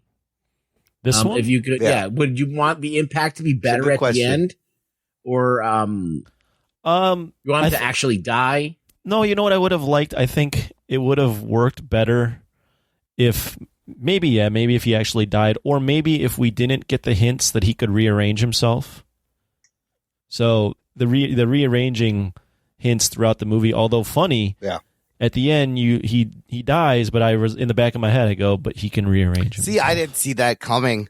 And I was pleasantly surprised when the little screw when he sets it free and it takes off. And I was like, oh shit, he's not dead. It's going to rearrange. And then he follows it all the way up to Antarctica or wherever it is. Yeah. And the head's it's still very well done. And this when he says Superman and is going up against the it's just very well written. I mean, how what an amazing parallel to Superman. The story of an incredible, powerful alien creature deciding what he is. Is he a weapon? What choices is he going to make? Is he going to choose to do the right thing? I don't want them to make a sequel. I would hate it if they did. I love the way it just ends with that little bit tease at the end. But I love the 50s illustration aesthetic. These are beautifully designed characters. This is the first time that a 2D animated hand-drawn feature included a computer-generated character. So it has a little bit of film history. And you can clearly see the influences that Brad Bird brings. He worked for Disney. He worked on The Simpsons. I see influences from Don Bluth animation, Chuck Jones, Disney films from the 50s. Like, it reminded me of 101 Dalmatians, the way the people were drawn. And then, like, the themes of existentialism, the nature of humanity, choice, having a soul, and the Cold War fear, the xenophobia. Right. Good. The fear that's still, I mean, even today you still see it. Yeah. The fear of the unknown, the fear of the different. If it was set now and this thing came down, the fucking military, of course, is going to want to blow it up and everyone would want to kill it. But they talk about Sputnik. Yeah. They talk about the Russians. Yeah. They talk about they're watching us right now, Yeah. It's got a lot of that's for a kid's movie. It's so layered. Yeah. I hate it. Oh yeah, I mean the nuclear bunkers and the commercial in the beginning of hiding underneath your desk. It is very it definitely, as Ruggs Boy mentioned, it doesn't insult the audience. It just goes, this is the story, and whoever's watching it will just have to be along. I think for the a ride. kid can enjoy this, and I think an adult can enjoy this. Oh equally. and that's when, and you can't say that about a lot of films. No, that's when these animated family movies are best, is when they can be enjoyed by both generations. That duck and cover nuclear war film, you clearly see his Simpsons influence in that little film strip. Like, you could just imagine Troy McClure hosting that thing. So I love seeing stuff like that. I did not know that director, Joe Johnston, who did the first Captain America movie. Wasn't that Joe Johnston? Yeah. He did the original sketches and the designs for the Iron Giant. Oh, shit. He was a concept artist. Also, in our Facebook group, if you join, Michael Cherkowski of thevampirerobots.com has got a pre-order for an amazing Iron Giant piece. It's only like $40. I might get it. He posted that, and I was like, oh shit, we're going to talk about this movie. I had an Iron Giant. It's great. Let me ask you guys this. Would you consider this a superhero movie? Not really, but I think it has superhero themes in it, yes. So a big letterbox guy. Yeah. Someone wrote on there, I don't necessarily agree. They go, this is the best Superman movie ever. Some people were saying I wouldn't go full on superhero movie. It's more like you described, a kid and his pet or his friend or his dog. Yeah, right. Like, it's the kid with the thing that no one understands, but he's a kid, so he can relate to it, and he's not going to judge this thing like adults would. He's just going to look at it for what it is. Right. And help it out. It's like an E.T. smashed with a superhero movie. He was very, thoughtful, though. Yeah. He, said, oh, if I show you to people, they're going to try and shoot you. Yeah. He knew already what, because he read those comic books. He knows. Yeah. Well, and this movie, I don't know if you guys have seen, I think I mentioned it last week, Bumblebee. Yeah. The framework of Bumblebee, that movie is a lot of this movie. Yeah. So that's why, and Bumblebee is a movie I really enjoyed liked Bumblebee. Well. It was very charming. and perfectly done. Also an amazing like anti-gun message. Did you guys feel that at all? Like there's nothing good that comes from guns, and seeking the safety of guns is kind of a fantasy and unrealistic. It's kind of what the movie was saying to me. Yeah, I mean, except for the kid, he has a gun. Well, he had it was a ray gun. Well, he had a rifle. He did have he had a BB gun in the beginning. Hogarth Hughes, and I hated Kent Mansley so much. Hogarth, which is Hogarth's Anatomy, by the way. Oh, that's where the name comes. He wrote the anatomy book, right? Everybody studies. No, not Hogarth Hughes. Hogarth is the last name of the guy who made the anatomy books. Okay. So Hogarth's Anatomy is very, very well known. If you're an artist, yes, he pretty much illustrated the whole figure in these crazy like Art Deco drawings. You think that's why they named him Hogarth? Yes, Rockwell Hogarth. Those are the two fucking the 50s, like That's true. The town was also called Rockwell. Yeah. But yeah, I love that they went to. Come on, dude, catch up. Come on, Ron. God damn, where was Anthony, Mr. fucking Oscars on that one? Vin Diesel's great as the voice, and it's just funny that he's doing the same thing now. Still, he's just good at those, I guess. When I posted this movie, a lot of people would respond to me and they go, "I can't believe Vin Diesel was in that movie." Yeah. You know what? Another thing that happens in this movie that's great is that he does get a new family, like that Dean and his mom hit it off. Yeah. And that Dean's in the diner to trying to hit on his mom, like after he sees her, he's like, "Whoa, okay." He obviously is a good dad for him, because he gave him coffee and let him run his mouth. That's great. That's a great scene. Yeah. Yeah. I mean, the scene where he's trying to push the hand out the window and he's in the bathroom and they think he's taking a massive shit. It's like all this loud noise. I love, And then when he's doing Grace is funny. Yeah. Oh, yeah. Get out! The devil. The devil out. I mean, that's great. Yeah, I mean, it's all like that's like something you'd see in a Spielberg movie, right? Yeah. It's very Spielberg. And it's so perfectly paced. I even liked that, Dean is the father figure, but I remember seeing that his dad was in like the Air Force. Right. And that's how I don't think it's like an abusive, maybe I'm wrong, but I don't think it was an abusive dad who left him situation. Oh, I never picked that up about his dad. Yeah. The Air Forces wouldn't he said that. I believe it's in the beginning. I'm not 100% sure. I think I remember seeing that very briefly, but it wasn't a huge plot line in the movie. Dean was great representing like the counterculture and the beatniks, and Harry Connick Jr. did a good job. You can also tie themes back to American Beauty in that it is a suburban satire, just kind of like American Beauty is, where this time you're dealing with the 50s and the white picket fence, but behind all the perfect allure of the families, there's always shit going on at home. Right. Well, there's this underlying xenophobia that it's not even all that underlying. A lot of people just have it, but you don't talk about it all that much, and it only comes out in very inopportune times. But like the kids are obsessed with it, in this culture, and they're talking always about Sputnik and spies and shit, and everyone's very careful. So I don't know. There's so many themes, so layered. Just a fucking all around great feel good movie. And this is one you could watch repeatedly over and over again, and just makes you feel good. Yeah, it knows its place. It's only less than an hour and a half. I appreciate Magnolia. the runtime. Thank you. In this movie and the next movie, after sitting through 3 hours, this movie could have been 10 minutes longer, but it wasn't. 3 hours. Definitely could have. It could have been a 145, close to 2 hours, and I still probably would have enjoyed it. Yeah, we're definitely in the seat for this one. Yes. And as animated movies go, perfectly paced. All right, very good. It's too bad it wasn't marketed correctly, but I think it's gained. Even I know about the popularity that's come in the years after it, and it was even in Ready Player One, right? Yes, he gets to fuck some shit up in Ready Player One. Although I read something where it was like people didn't like that because he. Yeah, they were like, well, "Why is he a gun? Yeah. Have you even watched Iron Giant?" Yes, but he had weapons, which were really cool, and I wanted him to use them more. It was supposed to be like he's the antithesis of wanting to be a gun. Yeah, it's no, true. but you're just whatever. You're playing him as a character. Did you see? I just saw posted that dude's writing Ready Player 2.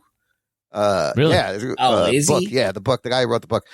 More 80s. I don't know what happens now that fucking kid has the egg and he owns That's the the Oasis. 90s now. Yeah, maybe move it. No, But then you had Iron Giant, who was He's from the a- 90s, so you already fucked up. Oh, that's a good point. Yeah. No, I think they added that. That's right. Remember, originally the Iron Giant took the place of a Gundam because they couldn't get the that's rights. Right. So they added a Okay. so they break the theme a little bit. That's a good point, though. I never noticed that. Good stuff, man. Great fucking movie. Let's move on to our final movie, an all-time classic comedy called Office Space.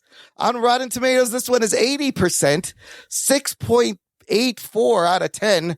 Average rating is very low. I don't like that. This movie was made for $10 million and ends up making about $10 million, $10.8 million. Again, Ruggs, you mentioned this earlier. A lot of these movies were cult hits on DVD. Yeah, you might have missed these on first viewing. But yeah.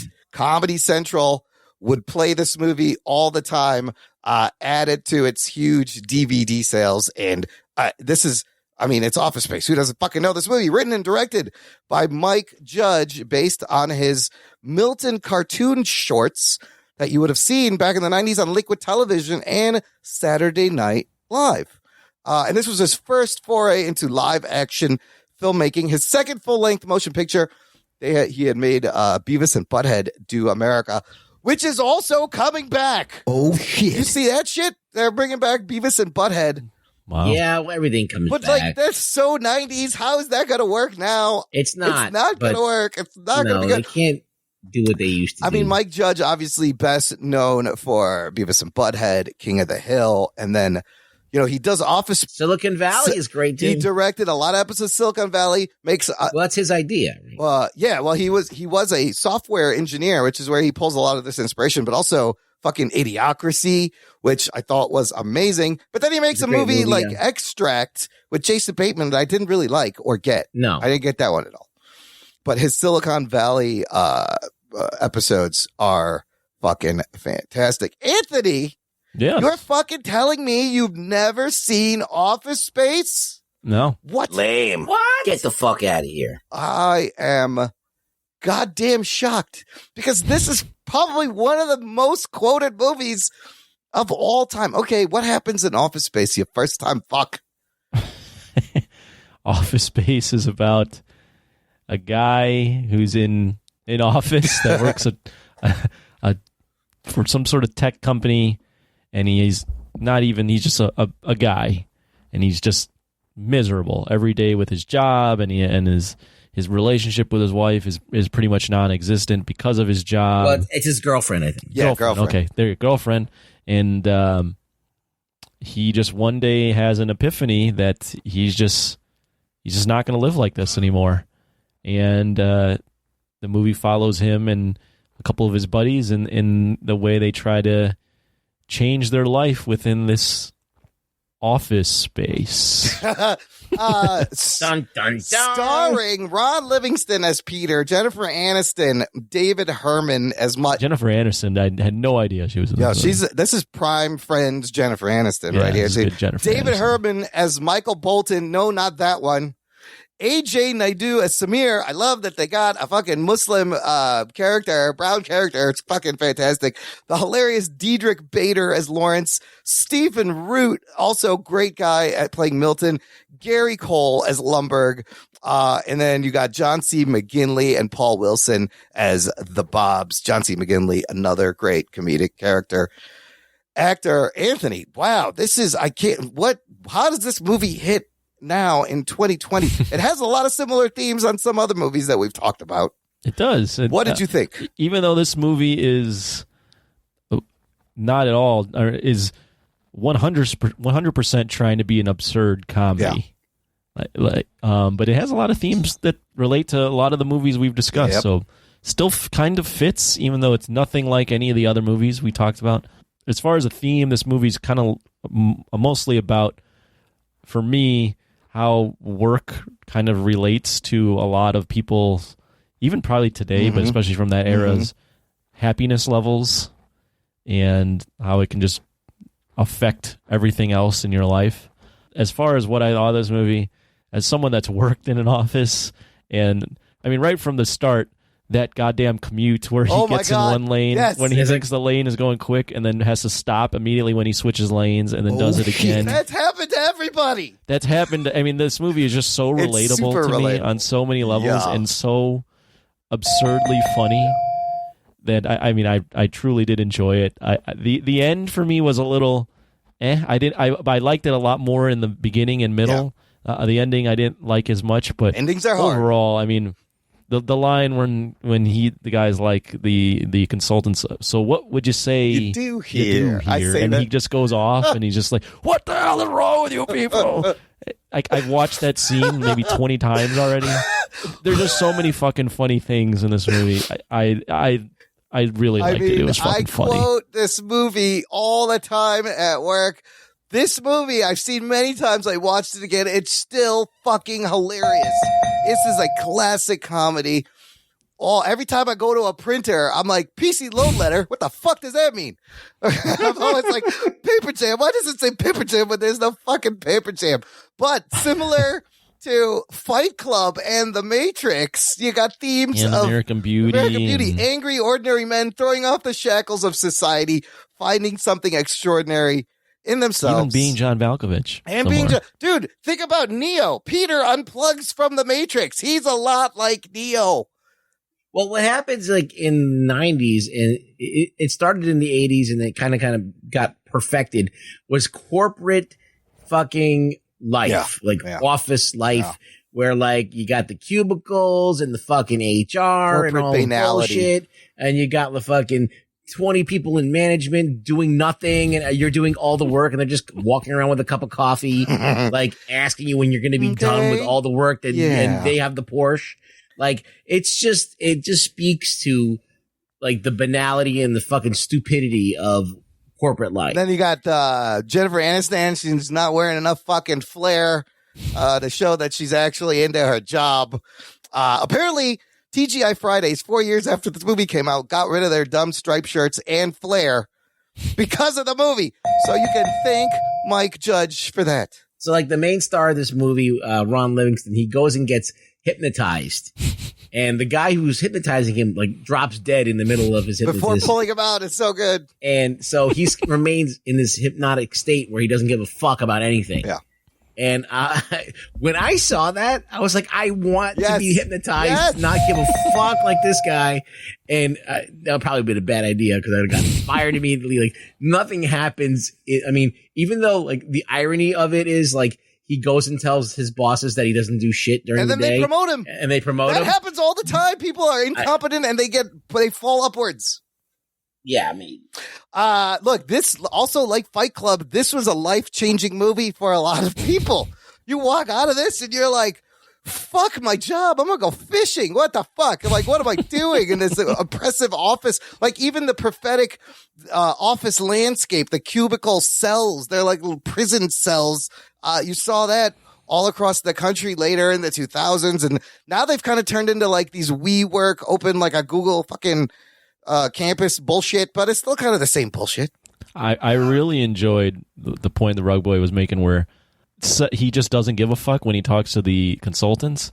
And because he's just so candid and they're just not used to people not kissing their ass, they're like, he needs to be challenged. He needs a job. He needs to be promoted. And we're going to let go of 3 people so that you get more money. The Bobs, what do you think about that? The Bobs are hilarious. They're like, it looks like you've been missing a lot of work, Peter. And he's like, I wouldn't say I've been missing it. Some fucking great lines. And they get up and they're like, oh, the pleasure's all on this side of the table. Yes, absolutely. Wonderful, wonderful guy. I mean, even just the beginning, like the TPS reports, and the then memo. Him getting the memo, and then he's there's 3 different people, and he gets the phone call at the end that ends the scene. He's like, "Yes, I got the memo." I'll get you another one. He has 8 different bosses. Like, who can't? Like, that's and they don't do shit. Yes, this is they don't do jack. This shit. is how the corporate office space is still in a lot of places. It can be like that, especially if you're in middle management. You're there are times when you're in the office and as a middle manager, you just need to stay busy telling people what to do. But what's the message? If you hate your job, you should embezzle money. Is that probably what they're telling? Well, no, because even then, they make fun of the fact that this idea was already an idea that got people in jail. Yeah. Oh yeah, that's right. and it doesn't work. No, they fuck it up. and it ends up getting in the hands of the guy. There's a complete that guy. What's his name? Milton is the best. So fucking funny. Oh my god! And I'm just gonna I'm gonna burn the place down if they take my stapler. You told me my stapler, and I moved my desk. That's not in my job. I haven't gotten my paycheck, and they told me to talk to you. Even that though, like the way they let him go, they're just like, so we're not gonna we want to avoid confrontation. He's like, well, let me be clear. We fixed the glitch. It'll work itself out. It'll work itself out. So terrible. It's so bad. But just imagine, this movie all came out of these Milton shorts about that nubbish man and his red stapler. Swingline had to actually make red staplers after the movie came out. People wanted to buy them, and they didn't actually make a red stapler. Oh, Jesus. Right. I love the hip hop music. Ice Cube, you got Scarface, you got the Ghetto Boys, and who doesn't want to take a bat to a goddamn printer? Oh, I love that scene. That was I can't get enough of that scene. That's a cathartic scene. I've always wanted to smash a printer. He's like, I got you guys something. I even enjoyed too that like the day he doesn't give a fuck, he just goes in and he asks the girl to date him, away. like just gets her because he's just confident. And I even enjoyed that, even though it's an office movie. And she gets a lot of shit for the flair, and the flair. It's ironic because the flair is supposed to make you individualistic, yet you still need to become you have to conform to everyone else. Yeah. So it's still within any role where you're in like the kind of that bottom level. It seems to just mutually suck. She's like, for everybody. Fuck you. That was Mike Judge himself playing her boss in the restaurant. I even enjoyed the dweeby waiter who's like, he's got a case of the Mondays. That guy, oh my god, and that phrase, holy shit, it irks me to this day. In this movie fucking started. I didn't realize it came from that movie. Someone's got a case of the Mondays. And I was like, just punch that fucking person. Just stop. Don't say that. My other favorite line from Michael Bolton, where he goes, I told those fudge packers I like Michael Bolton's music. So I like good. pound me in the ass prison. He's like, we're not going to a fun prison. We're going to a pound me in the ass prison. You have O-face. I'm going to show her my O-face. That came from this movie. Oh, my O-face, yeah. That came from this movie? That came from this movie, too. Oh There's so many things that came from this movie that are still in the pop culture lexicon today. Yeah, it's fucking great. I could watch this every day. It's just a fun movie, and it tackles things that are, can appeal to a lot of people, but does so in such a clever, just slapstick fun, not even slapstick, but just a fun way with the very clever dialogue and very well-timed comedy, especially some of the lines. It's just perfect timing. One of my favorite things in this movie is the guy who lives next door to him. I was going to say, and he always tells him when there's tits on screen. Fucking Lawrence. Hey, Peter, man, check out Channel 9. That Channel 9 is boobs. My favorite is when he's like, everyone agreed. No, nobody talks about this. And they're like, agreed. And then you hear Lawrence go, don't worry, man, I won't tell anyone either. I'm across the dude next door. He's like, who the fuck is that? He's like, don't worry about it. But like, this is the thing, Lawrence. okay? So this dude, he's pussy whipped by his girlfriend, right? Yeah. She's cheating on him. He can't stand up for himself, whatever. He hates his job, and everybody on his job, like, basically he does all the work and he doesn't get any glory out of it. And what the fuck was my point? God damn it! Well, I'll just add on that not only is he pussy whipped, but everyone knows that his girlfriend is cheating on him. Everyone's like, yeah, I can see that, man. Like, what and do you he's mean? still like, well, okay, whatever. Yeah. And at the end of the movie, he just wants to be like fucking construction worker. Right. Yeah, but like, no, the point I was gonna make is, even though that his life is in disarray and he's kind of this pussy whip guy, he still kind of has a life, right? He has a car. Yeah. He goes to work. He has an apartment. He watches TV. He has a beer. Like, he's not this like guy who's like trying to scrape together food. He's like an everyman, everyman type. So he's got like he's got all the creature comforts. Basically, he's not rich by any amount of imagination, but he's not poor either. So it's kind of like this kind of like middle class like guy. You'd think that like everybody's talking about, oh well, if we could just get out of poverty, we'd be happy. No, you wouldn't. You would just have a different kind of problem. A different kind of soul crushing. Like you okay, so you've achieved the ability to sustain yourself in an apartment and live your life, but what is your life? Like, what does it consist of? It's just, what are you doing that even matters? And how does the corporate structure just fucking completely sap any kind of liveliness from your personality and your life? You can't do anything. Yeah. Especially with HR and all this stuff. Like, you can't even have conversations in offices anymore. I don't know how it is. That's true. I don't work in an office, but like, can you even like be a person in an office anymore? Can you have a job you love and enjoy? I think it's ironic the way he regresses. He has a secure office job, obviously with benefits and health insurance and a regular paycheck, but he regresses to going fishing, to being in construction. And I thought, looking at it now in 2020, when there's 50 million people filed for unemployment, it's just interesting that he gives up a fucking job now that anyone would everybody wants to be in an office right now. Yeah, everybody right? wants that job. And this is the era when you're trying to break out of the cubicle. Man, we've come along. It's been crazy. It's been a crazy 6 months, much less 20 years since this movie came out. TPS reports, I think, also started here, which they talk about in Friends in the 90s. We're putting a cover sheet on those TPS reports. Yeah, and the passive aggressiveness of Lumbergh is fantastic. Everyone's dealt with someone that's like that. I'm going to need you to just go ahead and come in tomorrow. That would be great, okay? Fucking okay? Oh, just punch him. Isn't that scene where he's trying to run away from Lumbergh, like Neo in fucking Matrix, trying to go away from Smith? He needed somebody to guide him through the office. Yeah, there's a lot of similarities to those other movies. So is he the one like Neo? He's Neo. Figures it out, not giving a fuck. Is He's essentially Neo for that moment. He is the Gen X ideal, like you said. He's standing up against selloutism, the dream of the 90s. All that shit. Fucking, he's Neo. He's Lester from American Beauty, where he just quits his job. Yep. He's kind of what's his face, the narrator from Fight Club as well. He's Tyler Durden. He doesn't give a fuck. A lot of these people. Yeah. In this hilarious, it all culminates in Office Space. Yeah. It's kind of crazy that all these movies, isn't that nuts? Are about the same thing and it came out. So what do you think about this? What do you think about the state of working? Basically you go to high school, you have to try and figure out like some direction to go to. Then you go to college and you start to specialize, and then you graduate and you get that job, and then you're like realize that none of that shit that you learned has fucking any meaning. Yeah. And that you're just gotta just provide this whatever service they hired you to do. And you might not even be getting the credit for your work. Right.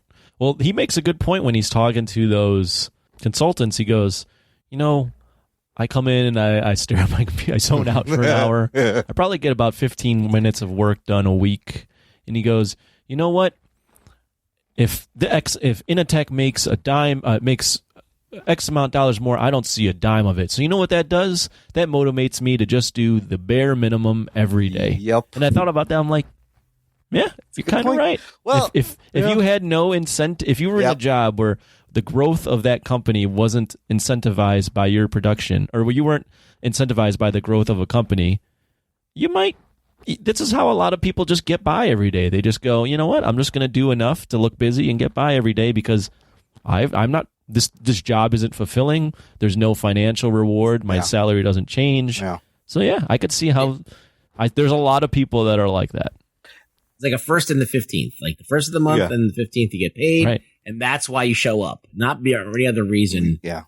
Other than that, I think work culture today is similar and a lot different. I would say at the same time, and different. Where now, you get stock options and things which may incentivize you more. You have these crazy open campuses where, the work environment isn't all cubicle. It's a little more accommodating. I think there's a lot more awareness around the fact that people feel like they're just a cog in the wheel and they don't feel fulfilled by their especially within an office, their office jobs. And I think a lot of these offices are a lot smarter and more progressive about figuring out ways to engage employees. So you get to wear jeans on Friday, basically. Remember Hawaiian t-shirt night on Friday. I do remember my old job. That was an incentive, and I always used to be like, this is not a fucking incentive. Is dumb. No, we had similar incentive of jeans Fridays, and I'm like, you know what? This isn't really doing anything. Well, I think that the millennials and the Z generation or whatever you want to call them, they want something different than their parents had or whatever. They don't want this corporate bullshit kind of line. My generation and that generation, whether good or bad, whatever you think about them, there's not a lot of people. There's not a majority of people that would allow this to happen to our generation. I think that a lot of us just want, as you mentioned, something different and are very vocal and maybe even entitled about the fact that they need something different. I think companies are more aware of work-life balances these days. You have to just suck it up and do it. Right. But I know that it's soul-crushing and it is bullshit and it does need to change to a degree. And especially now that I've been working from home for 4 months, I'm like, the fuck is the point of even going in an office? Really? What was I doing? You would spend so much. Think about how much time you spend in an office, more than at home. 8-9 hours a day. It's crazy. This is funny that Office Space is kind of pointing us in this direction, but there's a lot of stuff I've read where coronavirus could definitely change the way absolutely. People are not only going to work, but where they're choosing to live, and the fact that rent is so high in the cities because people choose to live in the cities because they want to be closer to their job, which in turn raises the rent on smaller and smaller square footage places. People are moving out. But we've kind of proven, at least the people that are working from home all the time, that you don't need to live in the city and you don't need to be paying exorbitant amounts of rent and you can do the same job at home. So this virus might destroy the whole city work structure. I would be okay with that. Look, it seems productivity in our case is there, and in some cases has gone up. There's less interruptions, and I think people are just happier in general. And it would destroy this whole office dynamic that a lot of these 1999 movies were talking about how horrible it was. And landlords, I'm sure, are not happy about this, but I have read stories, like you said, people moving out into the suburbs because they can be remote. A lot of big companies like Facebook, Twitter, telling their employees, this is permanent work from home. Don't come back. Yeah. We don't need it. And they're saving. And on the other hand, you save money at the overhead of an office if you don't have to pay for an office. Or maybe the office is cheaper now. I'm sure a lot of rent is going down for spaces and retail spaces also. It's a little risky. And in some cases, you're going to have to stay remote depending how this Rona fucking thing won't go away. Oh, we're in it for another 6 months. Yeah, it's not going away. It's not going away till next year, even then. Personally, I think there needs to be a balance. Yeah, if we're going to get into this office talk, I don't think you can fully let everyone work from home because there's a lot of people having been a manager that need to actually be managed to do a job. That's a good point. And if you leave them off to their own devices, they'll sit around at home and beat off all day. Yeah. So I think a good balance of having people in the office occasionally, but then working from home, I think that would be the new direction. Some kind of accountability built in. Having people in the office to all still create the feeling of a culture and coworkers, because I think that is important to have coworkers and have camaraderie and That's have true. the feeling of working together, but then also giving people the leeway and the independence to get the job done on their own if need be. I think that's where it's going. The camaraderie, but then I think that like a couple days on, a couple days off is good. That would be great. That would be great. All right, Anthony, you mentioned you had some comments overall about the 4 movies or the movies in general. Just the movies so far. And then we'll rank them. I think we might be doing more. We'll see. Well, we're going to do part 3 next week. Yes. 3 or 4. I think Rug Boy has already told us what we're going to do, so we'll talk about that after show. Yeah. But one of the all these movies so far, even Office Space, can just provoke so much conversation and have so many different deep themes that you don't necessarily see all the time in movie making. So it's kind of crazy that all these movies have all this depth to them. But one of the kind of the themes I picked up on pervasing through a lot of these movies is just, who do you want to be? Yes. And a lot of these movies are just dealing with, identity, right? Yeah. Like, who do you want to be? What kind of trauma has affected you? Yeah. And where are you going moving forward? And what choices you have and all those things. So I feel like it's just a common thing, and maybe it's because of the fact that what Rug Boy mentioned earlier, how the 80s was fun, and then the 90s is kind of a reckoning. So it's just interesting pointing that out and thinking about it. I think that the 90s were a search for meaning, right? We were kind of all looking. I mean, even Imran saying he was in art school and he was thinking that art needed to come from pain and all this other stuff. Like, I think we're in the 90s, everybody was kind of searching, and it's a longing to search, and it's a longing to kind of confront yourself and figure out, what are you going to be? What are you going to do about yourself? Are you going to be honest with yourself? Are you going to finally be honest with yourself? And are you going to try and take all these bad things that you've done or things that's happened to you and do something with it?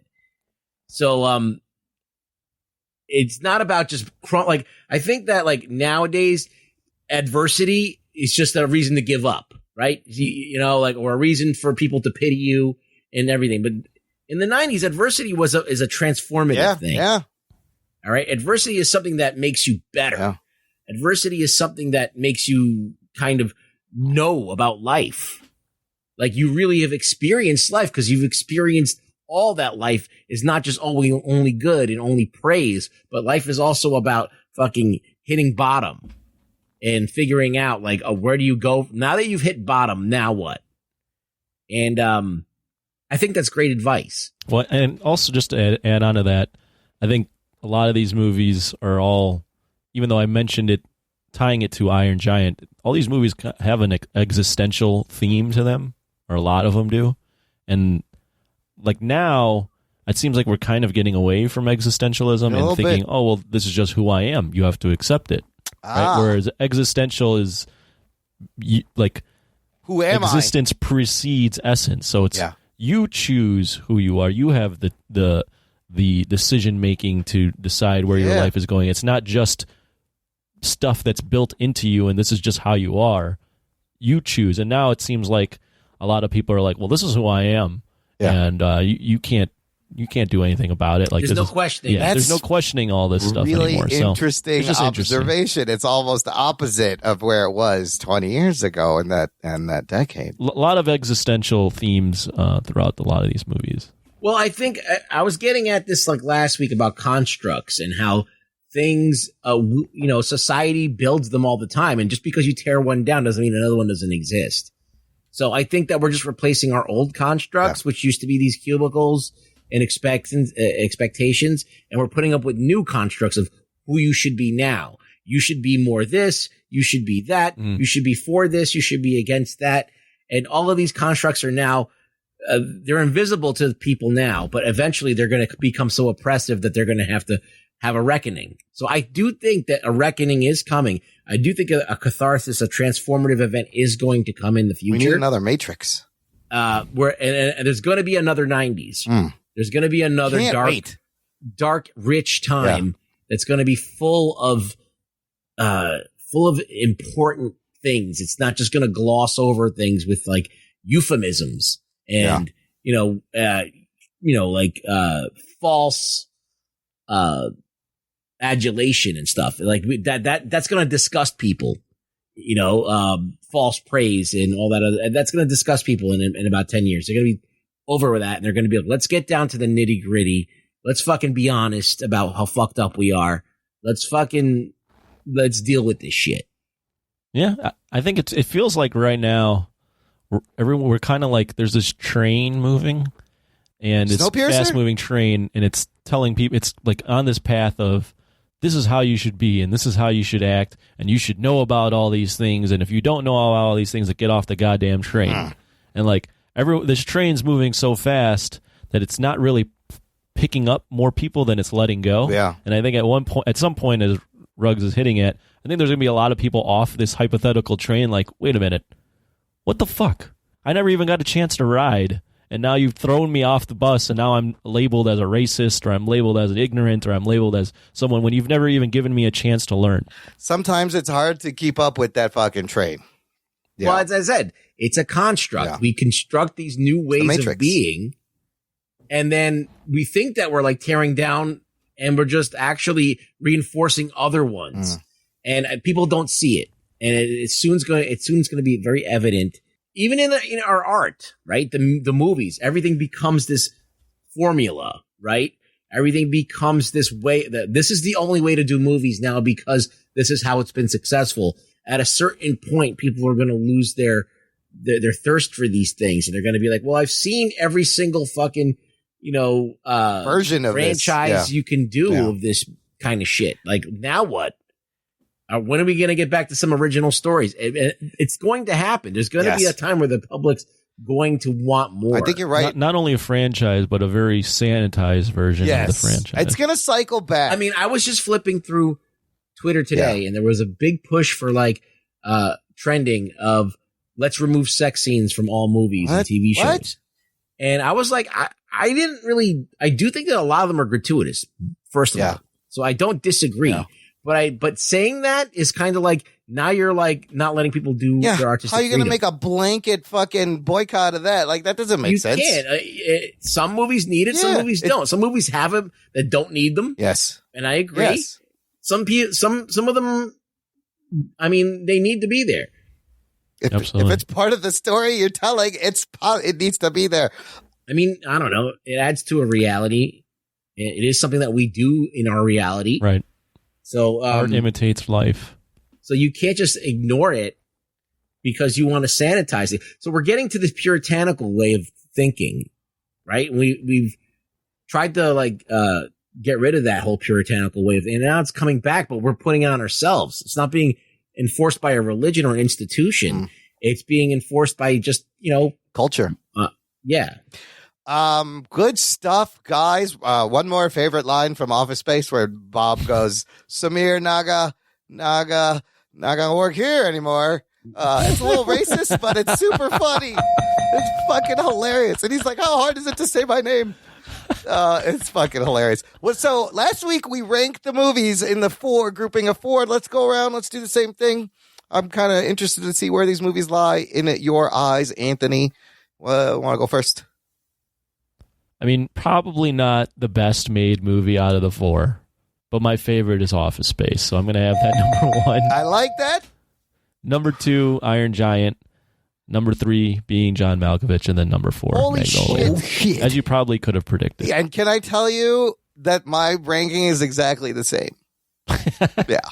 So, Ruggs, where would you put this? I would put it's Iron Giant first. Oh, okay. Office Space second.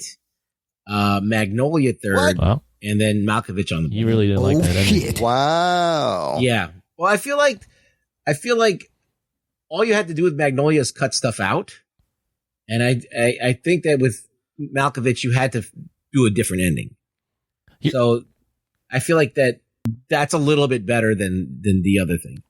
Here's a quick question. Are any of these movies outranking for you guys personally the 4 movies we talked about last week? That's a good question. Or in the same club? I'm going to say some are close in the same not for club, me. but not outranking. The ones that we did last week are far. I would agree. I think these are I would say 4. Iron Giant and Office Space are like right up against the next. Yes, they're level right there. Absolutely. Yes, but that was the top tier last week. Clearly, I felt like especially after watching these movies, I felt like we hit the top tier. We're gonna do part 3 next week. I mean, this will be 12 movies. We've already watched 8 movies in 2 weeks. It's a lot. But I don't want to. We've reviewed 8 movies. We've reviewed and watched 8 movies. So we'll do another in 2 shows. In 2 shows, we're going to do another 4 because this is an amazing year. Might as well keep rolling. I am enjoying revisiting these movies without giving away the movies, fellas. The list is in our show notes. You want to give the listener a hint, or should we just tell them? A little hint. I want to tease them. You know what? I'm going to leave this up to Ruggs because he picked these 4. Oh, I picked these 4, but I'm open to other suggestions. I just picked these because I don't know. Imran, what do you think? I like these 4. I like these 4. I think it's a good lineup. Okay, here. I was thinking about this. Here's my little teaser phrase. It's very obscure and maybe some is obvious. You can vote for your favorite person in America's Got Talent, but don't stop. Do this instead and make your way to a wild sex party. There's my sentence about the 4 movies. Okay. I like next week. Figure it out. Listener, very nice. Let's do news from the nation. It's time for news from the nation. It's time for news from the nation.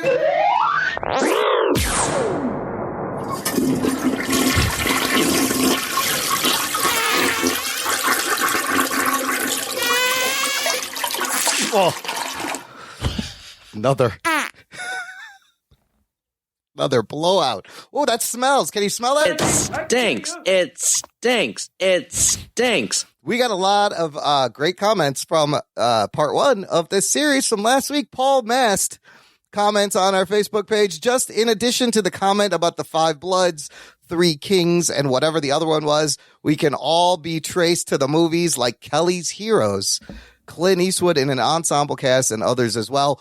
Great show, guys. Peep you later. Jim McPike, our resident historian, says, just as some additional cultural context for that same period in history, there was a philosophical concept called the end of history that speculated Western-style representative democracy would spread around the world in the wake of the Cold War, and that would be the end of humanity's socio-political development. Middle-class white people had so few problems that they thought they solved the human condition. What do you guys think about that? I don't know what the fuck he's talking about. I'm just going to be honest. I didn't know what that meant. It's Jim McPike. He's deep. Jimmy, say that, respond next week in English. Okay, yeah. All right, so cultural context. In English that us Creatins would understand. For the same period in history. What is he talking? What period is he talking about? All right, there was a philosophical concept called the end of history. Yes. That speculated Western-style representative democracy, which is what we have, would spread around the world, and no one would develop because of that? Because democracy would solve everybody's problems? And it doesn't. Democracy leads to more bureaucracy. It makes more problems. So I don't know what he's talking about. Okay, well, Jim McPike can clear it up. Joe Henry says episode 335. I'm stupid. He's a smart guy. He's very smart, and he knows his shit. Joe Henry says episode 335 was great, guys. Love the collection of 1999 films you reviewed. Like Imran and Rugboy, Fight Club is one of my all-time favorites. It's rare that I come out of the movie theater and feel like I've seen a truly great film. Fun fact, that scene where Brad Pitt said to Edward Norton, "You hit my ear," wasn't scripted. Edward Norton really hit him, and that was his honest reaction that David Fincher kept in the film. However, The Matrix, American Beauty, Sixth Sense are all phenomenal films as well. Yes, they are, Joe Henry. And Lawrence Martinez says, great pod, brought back fond memories, enjoyed it, and the podcast chapters are a nice feature. You have your one. Talking nerd. Thank you, my man Lawrence. There you go. You got the validation. I needed the validation for the extra work. I will continue to put in podcast chapters. Fiddlesticks checking in, and Fiddlesticks is always good for picking other years we can look at. He says, 1972 might be a good year to review some movies. For one, it'll give Anthony a reason to finally watch The Godfather. Yeah. You should watch that. 2 other must-see movies from that year are The Lady Sings, The Blues, and Deliverance. You have Conquest of the Planet of the Apes, Slaughterhouse 5, Superfly, not the first blaxploitation film, but the one whose huge success paved the way for 70s blaxploitation explosion of movies. Then you had the Kung Fu movies. 72 had 2 movies starring the man that got everyone Kung Fu fighting in the U.S., Bruce Lee. Fist of Fury and Way of the Dragon were released in 1972, and Bruce started working on Game of Death that same year, and he adds porn also went mainstream in 72 with a hit that introduced oral to middle America, Deep Throat. It was the 6th highest grossing film of 72, and I remember reading in 72, like, this Deep Throat porn was just in, like, normal theaters. Yeah, it was. It's crazy. Isn't that great? That's amazing. A simpler time. And Pee Wee Herman was in those things. Yes, and Pee Wee Herman was decorating the backs of all the seats. Yes, he was painting the town white. Yes. Here's another year that this one I love. I wanted to do. I really want to do a year in the 80s. There's some fucking phenomenal years. Fiddlesticks. Yeah, it's hard to pick the perfect one. So Fiddlesticks suggests 1984. I think I had brought that up last week. He says a good choice for the Oscar slot review is Amadeus, which is a fucking great film. Another great movie is Purple Rain. Highest grossing jock and nerd kind of films for that year are Beverly Hills Cop, Ghostbusters, Indiana Jones and the Temple of Doom. This is a good year. Gremlins, The Karate Kid, Star Trek 3, Footloose, Splash, Police Academy. Then you also have sci-fi favorites, The Terminator, Repo Man. You got 16 Candles. This is Spinal Tap, Bachelor Party, Red Dawn, Revenge of the Nerds, Friday the 13th, The Final Chapter, Nightmare on Elm Street, Children of the Corn, The Natural. You got Dune, Conan the Destroyer, Starman, The Killing Fields, Never Ending Story, and of course the movie 1984, and well, Supergirl. So that's and Once Upon a Time in America. Once Upon a Time in America, not in That's Hollywood. a good year. That might be a year we have to do 3 or 4. I love the least 80s movies, and that's a fucking solid year. You could do multiple episodes. Thanks for all the suggestions, guys. Let's finish up with some what are we watching? What is America watching? Well, like the rest of America, who is 5 years late to the phenomenon, I fucking loved Hamilton on Disney Plus. I love this movie. I watched it twice, and the songs are stuck in my head. It is. I knew you would be an instant dude. shit for this. Look at I knew it. Lin-Manuel Miranda is like Andrew Lloyd Webber. It reminded me so much of Jesus Christ Superstar, in that he's telling this epic story. Everything is sung. There's no dialogue, and it's so well written. And I really enjoyed Hamilton. I did enjoy the actual production of the film. I mean, of the play, and I did enjoy a lot of it. I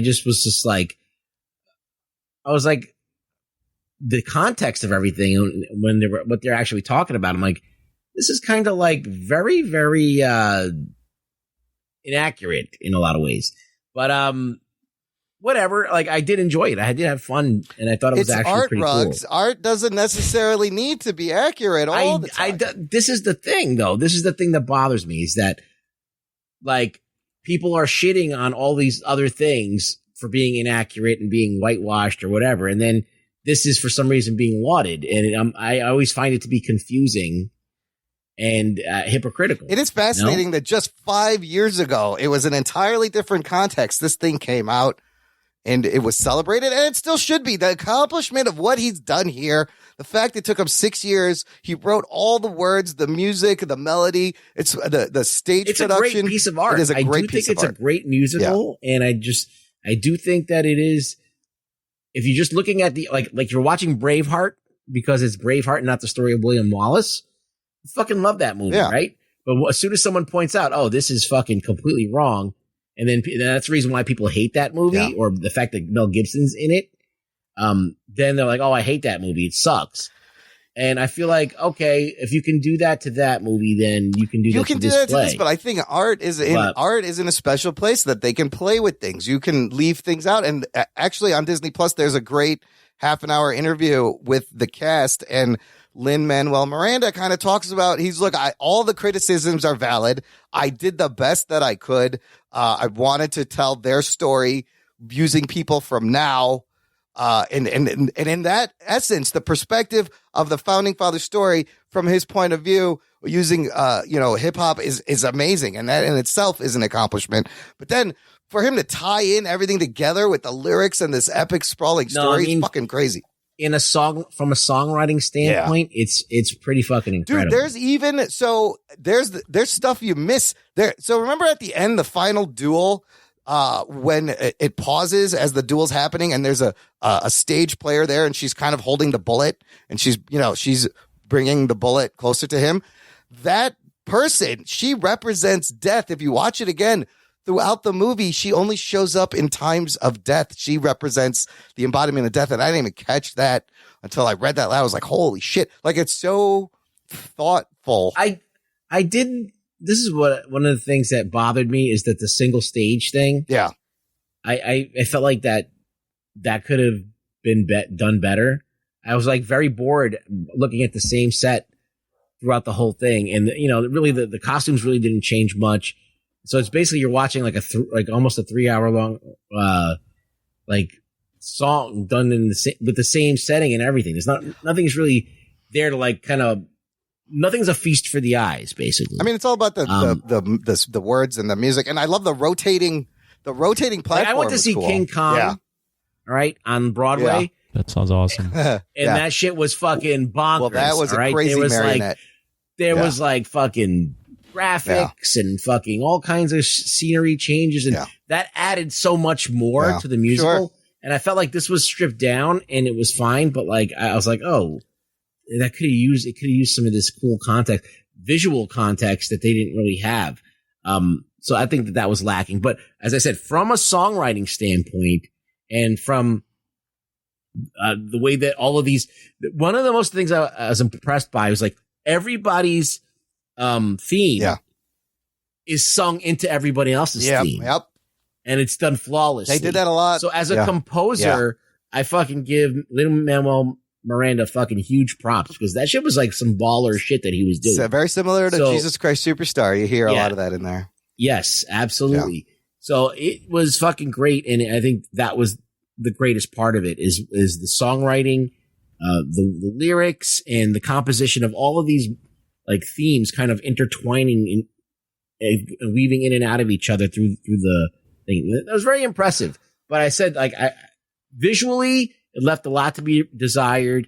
And I said, and historically, in context, I feel like that there's a lot of stuff that went untold to kind of pitch this to a certain opinion. There is untold stuff, but look at all the shit he shoves in a 2.5 hour fucking musical.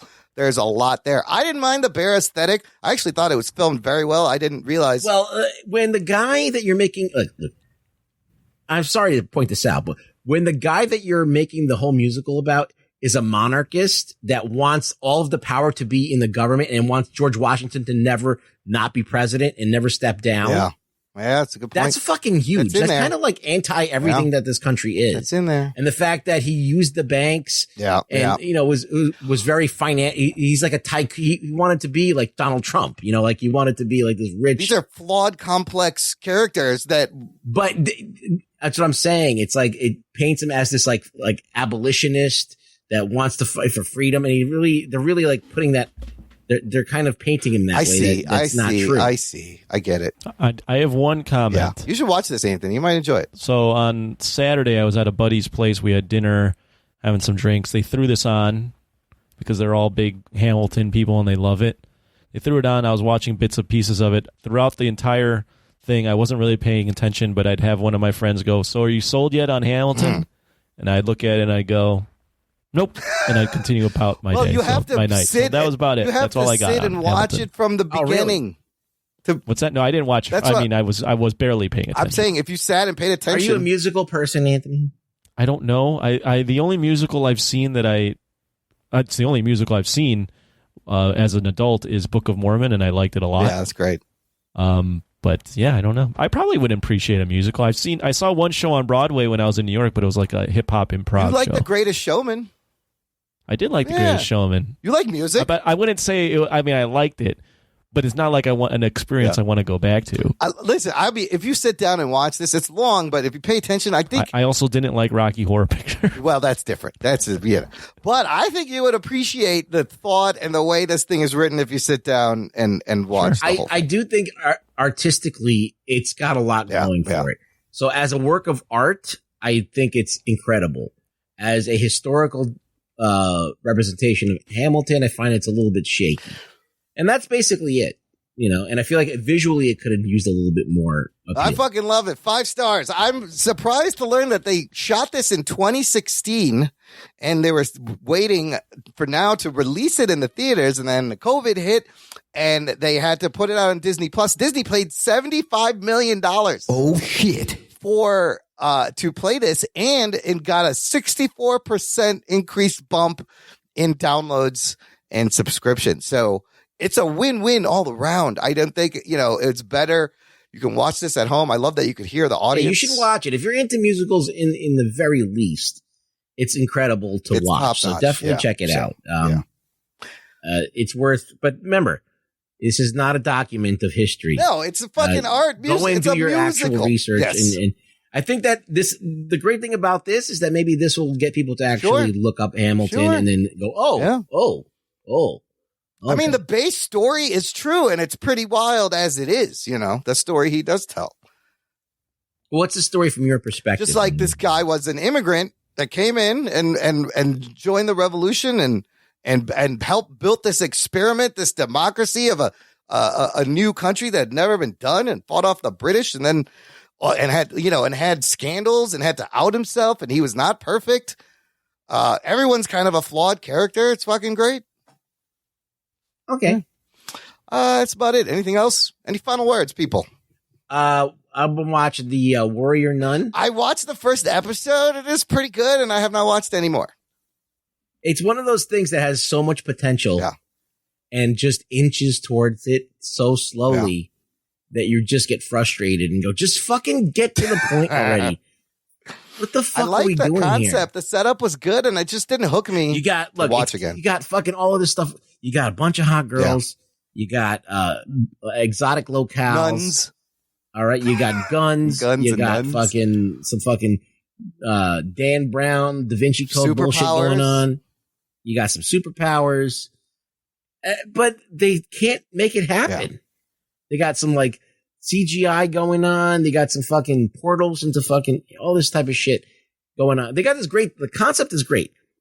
They take a halo from an actual angel's halo. Angel is embedded into a person and gives them powers.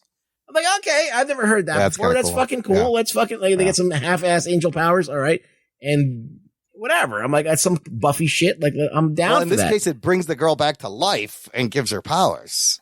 Yeah, so they do the sword with this, which is the sword is paraplegic girl gets the sword and all of a sudden has superpowers. Yeah. Oh, and she was paraplegic when she was alive before. Yeah. So now all of a sudden she can do things she never could do, and she like just walking is a big deal for her.